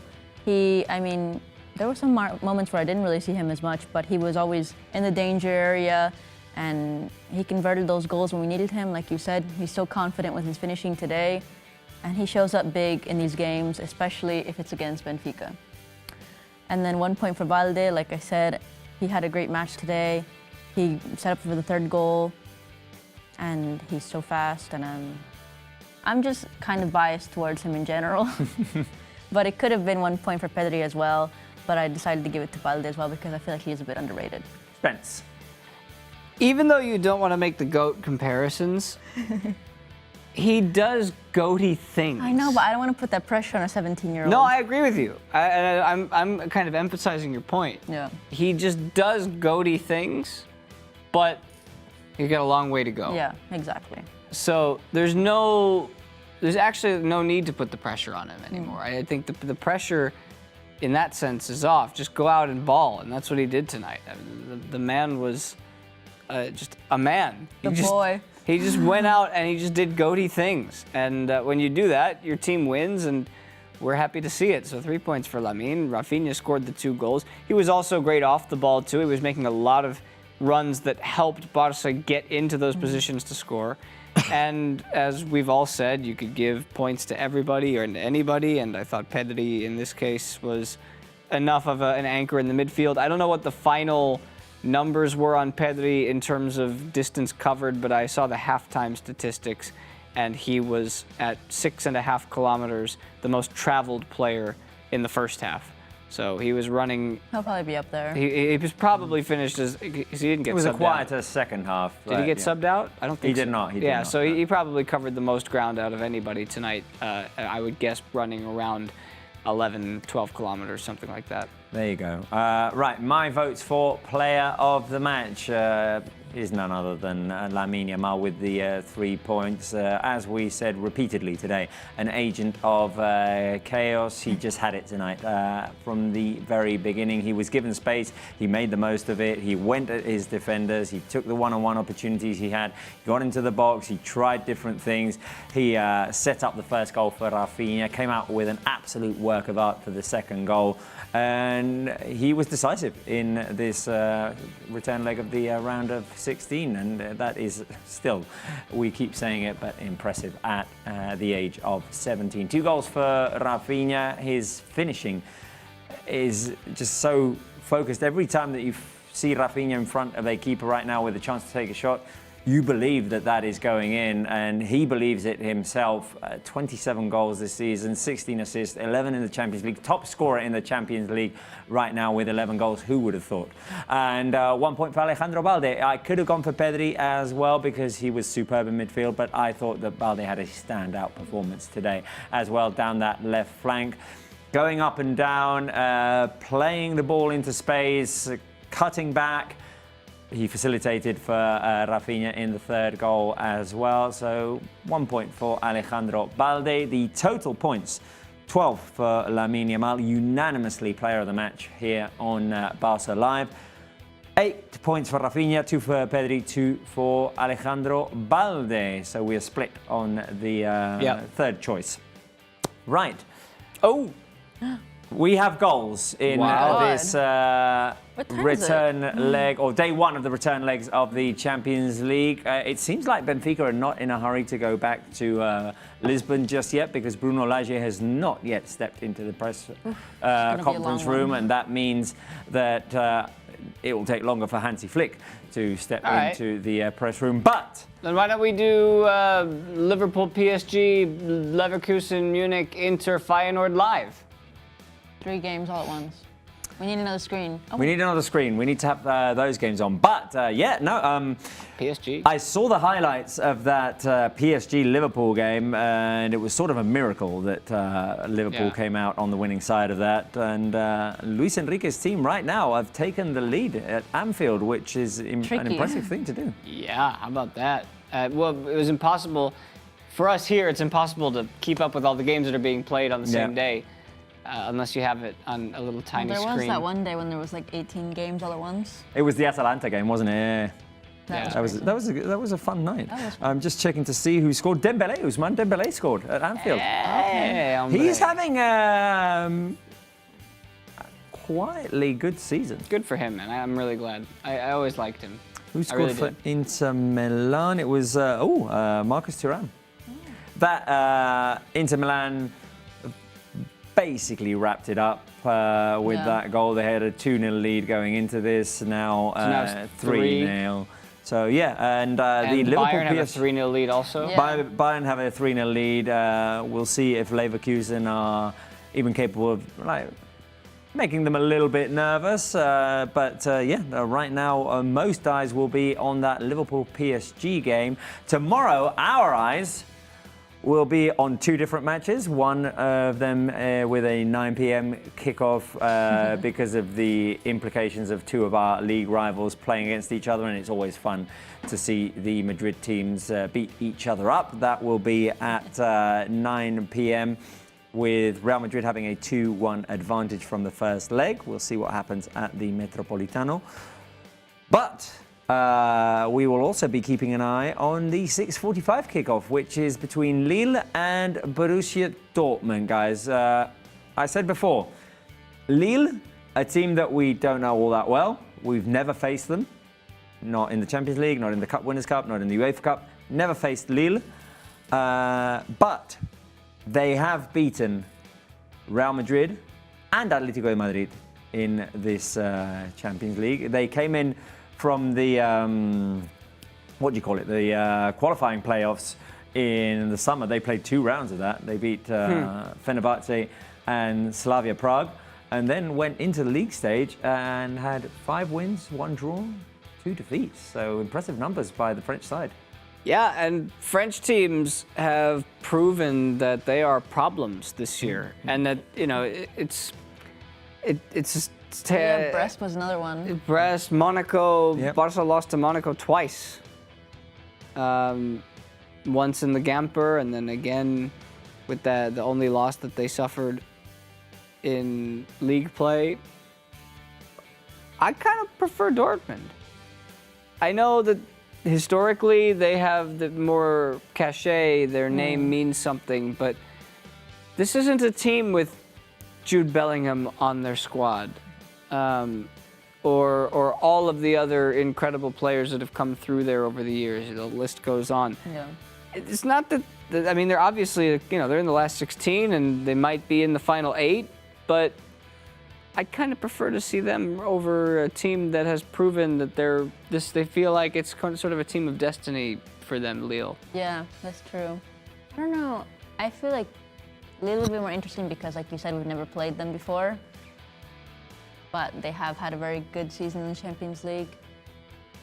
I don't know. I just feel like we can beat either one. Yeah, I agree with that. You could beat anybody this year. Against Borussia Dortmund, there is precedent. Let's take a look at the highlights of that game. Let's refresh our memories, just in case we get drawn against Borussia if they win the tie tomorrow. It was a back and forth game, really and truthfully, that Borussia game, a 3-2 win at a very difficult stadium for I don't remember any Barca. of this. You don't remember any of this? Hardly any of it. You I remember the- being here, but all the games are blending together. Well, Barca had chances in the first half, but there were no goals in the first chance. Lamine Yamal trying to connect with Rafinha time and time again. Lewandowski from the edge of the box against his former team. Then Borussia did have their chances as well. Here, Lamine Yamal with a shot which was saved by the keeper. It was fairly eventful first half. Koundé with an opportunity as well, but as I said, the goals didn't come until the second half. Dani Olmo through to the top scorer of this season's Champions League, Rafinha, and Rafinha with the smooth finish. But when Barca scored, Borussia came back here with a penalty, a fall inside the box, the push by Kouassi, that I remember, and the finish into the back of the net. Second goal for Barca was Ferran Torres. Yeah. I don't remember that at He all. got a brace. Hero of that game. Fermin had his shot saved. Ferran put in the rebound. And you'll remember the third goal definitely here. The equalizer by Borussia Dortmund. Once again, Guirassy putting it into the back of the net. And here, set up by Lamine Yamal, is the Ferran Torres goal. now I He remember. took his time to take that goal. Well, he said after the fact, in the post-game interview, he said, okay, that my first touch was una me, which is, well... Garbage. Yeah, okay. Nice way to put it. But then he took all the time in the world. He set himself up and put the shot across the keeper. And the fact that Barca were able to win in front of the yellow wall there in Dortmund was one of the first signs that, hey, we might be back in Europe. The whole league play portion gave us that feeling, but slowly, one at a time, because it started poorly. Bad, yeah. Yeah, with the Eric Garcia sending off, and then obviously not being able to beat Monaco, who were the team who had beaten us in the Gamper. Yeah. What a curse. Moving forward from there, this team became fairly unstoppable, and you beat Dortmund, you beat especially with the Benfica game. Bayern, and the red card. Benfica. But that's the part of the beauty of the Champions League is this next round, whoever they face, whether it's Lille or Dortmund, it's a clean slate. You got to go in and do your job once again. Yeah, and that will be in the return leg. Or if we do face Borussia, we will be visiting Dortmund in the return leg, and we'll be playing at home. I think it's 8th, 9th of April. I'll have to double check that, but 8th, 9th of April is the first leg of the next round of the Champions League. We still don't know if it's Dortmund or Lille. I think I'm veering more towards maybe Lille. We've already seen Dortmund this season. Yeah. We know what they're capable of, and we know that their stadium, it can get rowdy for a second leg. Yeah. I don't know. I look at the two goals that we gave up against them, and that there weren't a ton more chances, and both of those goals are fairly avoidable. It was a semi-clumsy penalty, and then Iñaki Peña came off of his line in that second goal, and I don't know, I feel like they can bottle them up better, but Yeah, I think we'll they can see. kind of like the Benfica game, the 4-5, they learned from their mistakes. I think if they could do the same thing against Dortmund. Yep. Also, it's 2 games. Yeah, 2 games. Dortmund have only lost 2 games in this Champions League. One came against Barca, test question. The other one came against... You'll remember it as soon as I say it. Wait, say it again, sorry. Dortmund have only lost 2 games in this Champions League. One came against Barca and the other came was against Real Madrid. Real Madrid, in a game in which they had... 2-goal lead at halftime. 2-goal lead at halftime. They ended up conceding 5. 5-2 was that game. Right, Pedri was the MVP voted by UEFA, and he got given the trophy by Cat. Oh. When are they gonna start selling cat plush toys? Hopefully soon. I feel Are they not? There's They're no, not they're yet. not. There's a huge market for it. Yeah. Imagine if we win trophies and Cat becomes the, I don't know, what's the reverse of a jinx? The good luck charm. Oh, for yeah. that, for that Because to happen. originally Cat wasn't so great. No, originally Cat wasn't doing so great. Right, well, Bruno Lage has finished his press conference, so soon we'll be hearing from Hansi Flick. Not sure if with Marc Blau or straight into the press room, but we will make time by talking about what's coming on Sunday, which now that we've qualified for the next round of the Champions League, Next. our focus goes back to La Liga, where we have a game in hand. We're still in the lead, by the way, on goal difference. And we have a very important game at the Metropolitano against the team that we have not been able to beat this season. Oof. And the last time we played them in the Cup was a 4-4 tie, which was crazy. I would say that despite the fact that we lost 1 game against them and we drew 1 game against them, we've outplayed them in both of those games. That's Yes. true. It's especially in the league game, in which we dominated for 80 minutes and then got a bit overwhelmed at the end, or maybe went a bit just like too gung-ho towards the end and left ourselves exposed at the back. For the Copa game, Atletico had 6 minutes at the beginning and 10 at the end. And the middle part of that was absolutely dominated by Barca. Yeah, Atleti are coming in. Well, we don't know what form they're going to be coming in with because they've got this game tomorrow Yeah. that they have to deal with. They just lost to Getafe. It's possible, I would almost say probable, that they go into this game very disappointed by 2 consecutive performances. I would hope not. We're all going to hope that they knock out the enemy. The enemy. You know, The reigning champions. The reigning champions, the blah, blah, blah, Whatever. blah, blah, whatever. But if that doesn't happen, because let's be realistic, Real Madrid are the favorites tomorrow, then they're going to be both disappointed from their performances and extra motivated to come in on Sunday and start to focus on the league again. Or maybe more tired and just not as motivated. It's all perspective, right? It's all how you see it, how you look at it. Anything that worries you, especially about Sunday's game? I mean, I think our defense has to be like they were today, just completely in control because like we've seen Atletico Madrid knows how to score against us. They have, what's his name, Sarloff? Yeah, I was going to say, that's who the always one scores focus. in like the last 10 minutes against us. We could just get like 3 defenders on him if we're in the 92nd minute and Exactly. we are 1 From goal then up. on, everybody defend him. Yeah. But I think besides that, if Barcelona is on their game like they are today, then we can get the 3 points. For me, it's do what we've been doing against them in both games this season for large chunks of those games, and sooner or later we will beat them. But it would be very, very important to beat them, stay in the lead in La Liga, going into the international break, 2 weeks of no club football, and maybe we're not thinking about it as much, but maybe starting to leave Atletico out of the title race. since they lost that game against Getafe. Yeah, I'm not counting anybody out right now. Not yet? No, it's definitely too early for that because this is their last 6-pointer, which is strange because we've still got a long ways to go for the rest of the season. Of course, we have a Clásico to play. But for them to influence the title race without having to rely on other results, they're going to see this as their last chance. So I would think they're going to do everything they can to try and win this game on Sunday, which we don't always say with these 6-point title race games. Sometimes you play for the draw, but you play not to lose. And that means that you're not handing the other team 3 points. That's how Barça lost the title last year.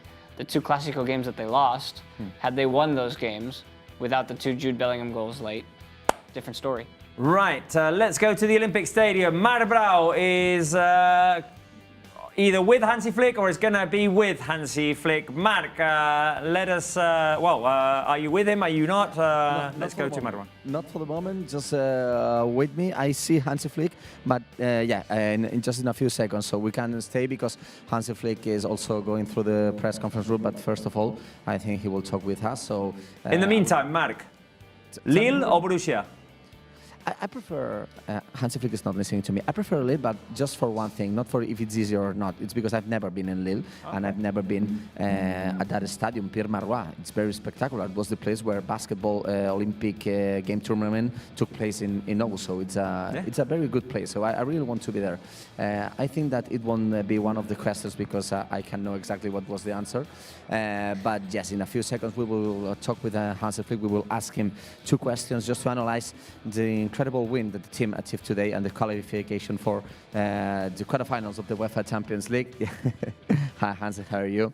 Well, how do you value the game from tonight? Or what is the most that you like from the team for tonight's game? That we win, that we are now in the quarterfinal. I think the Benfica is a really good team, so I had respect about them, about how they can play. So it's one of the best transition team. The coach makes a really fantastic job, but we're doing really great. So this is what I can say, and I'm really happy about that. The last question, Hans, is about the feelings that the team showed tonight and the incredible atmosphere that you live here in Montjuic. You always talk about the fans and how good is the atmosphere here, but maybe it's one of the best nights that you have lived here as a coach. Yeah, of course it's Champions League, and Champions League is something special. And of course, when you play like this today against Benfica, really good team, it's great. And when you see that the supporters, the fans are celebrate this, it's really nice. Thank you very much. You're welcome. Thanks. Very happy and proud of the team, our coach. So he will go through quickly to the press conference room, so I don't have more time to say you goodbye. And let's gonna talk with you next Sunday, a key game against Atletico Madrid Metropolitano. Thank you very much, Marc. We will see you there for that game against Atleti at the Metropolitano. Hansi Flick has just stepped into the press room. So, Spence, Natalie, thank you very much for joining. See you on Sunday. Big one coming up, and a lot of football in between. Yes, there is a lot of football in between. We'll be keeping an eye on what happens tomorrow. Will it be Lille? Will it be Borussia? Who knows? We'll find out tomorrow. And on Sunday, we'll be back for Atleti Barça, a big game for our La Liga aspirations. From us here in the studio, that is all. Thank you very much for watching. We'll see you Sunday. And here is Hansi Flick. Creus que avui el Barça ha estat intel·ligent en pilota veient el context de partit? Estàs content? Gràcies. To improve without the ball? What do you think? Okay, I'm really happy with that because we played against Benfica, and Benfica is a really good team. I think the coach made really a fantastic job, and I had really respect about this match today because I knew that they are really make good transitions. So this is what we also give the players on the hand, and they're doing really great. So we control the ball, we control the game, we were dominant, and this was really good to see that. And also, I think we also were able to score 1 or 2 goals more, but at the end, we are happy that we are in the quarterfinal. Hola, Hansi, Marta Ramon, en directe a RAC1. Quin significat li dones a aquesta victòria, sobretot per la reacció de l'equip després d'uns dies emocionalment complicats i sobretot també pel pas endavant que significa a l'hora de pensar en títols, plantar-vos als quarts de final de la Champions? Yes, this was our goal to reach the quarterfinal, and I think also what I said yesterday in the press conference, after this, what happens, I think it's a good idea to win, and we did it, and so we win for us, and Carles is always with us, so it's like that. So he has always a place in our team. Mister, ¿qué tal? Buenas noches. Adrián Albets en directo para el Carrusel Deportivo de la cadena SER y Moguts de SER Cataluña. Ha dicho Rafinha hace un rato en la tele que este Barça es candidato a ganarlo todo. ¿A usted no le gusta ir más allá del siguiente partido? Siempre nos dice next match, es lo que piensa en el siguiente partido. Pero lo que le quiero preguntar es, ¿entiende que los jugadores se vean capaces de todo y que la gente también esté en esta misma línea? Of winning everything, and that the fans are on the same page. He said candidates to win, not winning. We can win. He said we can win. Okay, a candidate to win, or candidate to win. Yeah, I think it's good that the players think about that. Okay, I think it shows that they have the confidence, they believe in that what we are doing. But my job is that. Stay calm and looking for the next match. Sí, Laura. Hola, Hansi. Bona nit. Laura Brugués, de TV3, en directe al Zona Champions. Què li ha semblat el gol de Lamine Yamal? Ha fet també una assistència, tot i després Gavi ha dit que en realitat volia xutar, no fer l'assistència. Què li ha semblat l'actuació en general de Lamine? He also gave a good assist. Gavi said he didn't mean it, though. What do you think about that from Lamine? So, I think everyone is looking for this goal, and it's good to him. It has to give him self-confidence, and I think it was at the right time. This goal happens, and I'm also happy for him that he scored again. So that's good. Mister, hola, buenas noches. Aquí, John Valleri, Cadena COPE. Le quería preguntar por Pedri, que es un jugador buenísimo con el balón. Pedri, who is an incredible player with the ball. Pero le quiero preguntar por su capacidad para recuperar balones. I wanted to ask you also about his capacity to recover the ball. Recuperar tantos balones este futbolista. How is it that he recovers possession so much as a player? He's able to do this. I also really surprised about that, but it's. He's 100% fit, and it's very good to see what he's doing with the ball, but also without, against the ball. It's really unbelievable. And I think it's the right position he played at the moment, and I think for me, on this position, he's the best in the world. Buenas noches, señor Flick. Víctor Lozano, de Onda Cero. El equipo ha hecho hoy quizás su mejor partido. Ha sido una exhibición de fútbol en la primera parte. Today maybe played their best game of the season. Yo le pido máxima sinceridad en su respuesta. ¿Usted se esperaba realmente? No hablo de resultados que están ahí con el equipo. I wanted to ask you, did you expect this? Maybe not results-wise, but did you expect your Barça side to play this good football in your first season?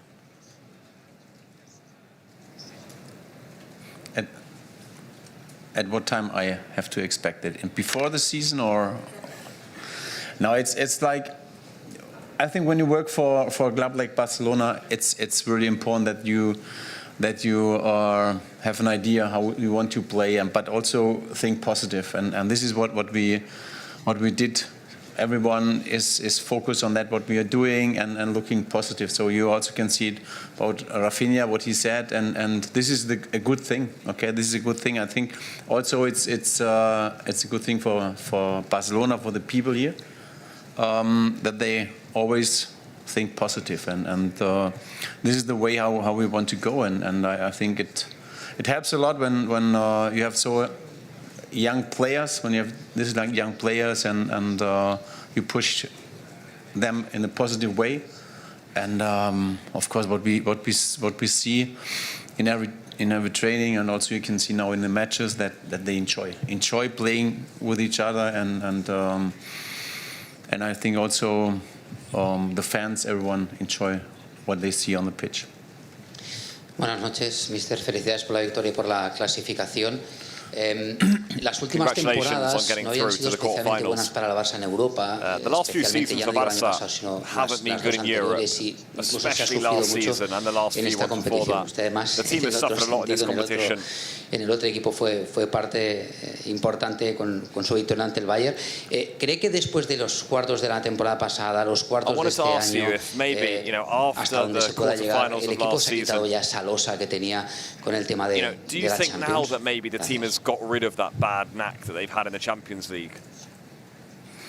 You know, the thing I don't look back. I don't look. I'm not focused on that. What happens in the last two years or like that? I don't care about that because I was not here, and I think also they did it not bad, I think. We start, how I said before, we start that think positive, have an idea how we want to play, and then everyone is by 100% is fit, and this is the best thing we can have. So this is the basic of everything that you can see it, Petri, but also the other guys. Okay, we can go 90 minutes or more. This is really good, and also the players who came in.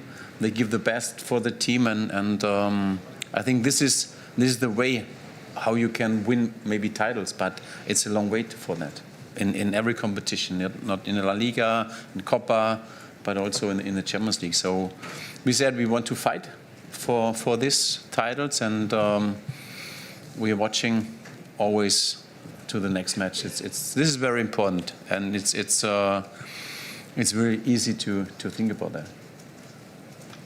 Dani. Hola, Hansi. Aquí. Felicidades por la victoria. Tony Juan Martín, del diario Sport. Has comentado en más de una ocasión que es muy fácil cuando todo va ganando, pero que para un entrenador cambia la situación radicalmente de la noche a la mañana.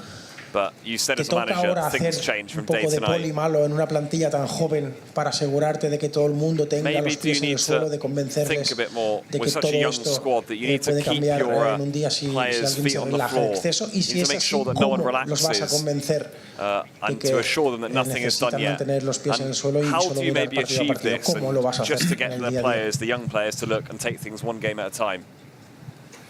No, for me, I will not say it's easy, but you know, we said every day is a good day to improve, and I think also for today we also have we showed them in the halftime also a situation where we can improve, and this is also the way how we will do it after this match, and show them, okay, what was good, what was not so good, what we have to do better for the next match, and we have of course we have a tough match on Sunday, and it goes on like this, you know, you know, no one takes care about what happens in the past when you lose the match. So this is really a good thing that you focus always on the next match, and bring everything what you can give for the team, for the success, and the players. The players are really I love this mentality, and they are really focused, and I also think they have a lot of fun together, and it's really at the moment a great atmosphere, and it helps a lot for to get this maybe the success we want to have. Gracias, buena nit. Thanks.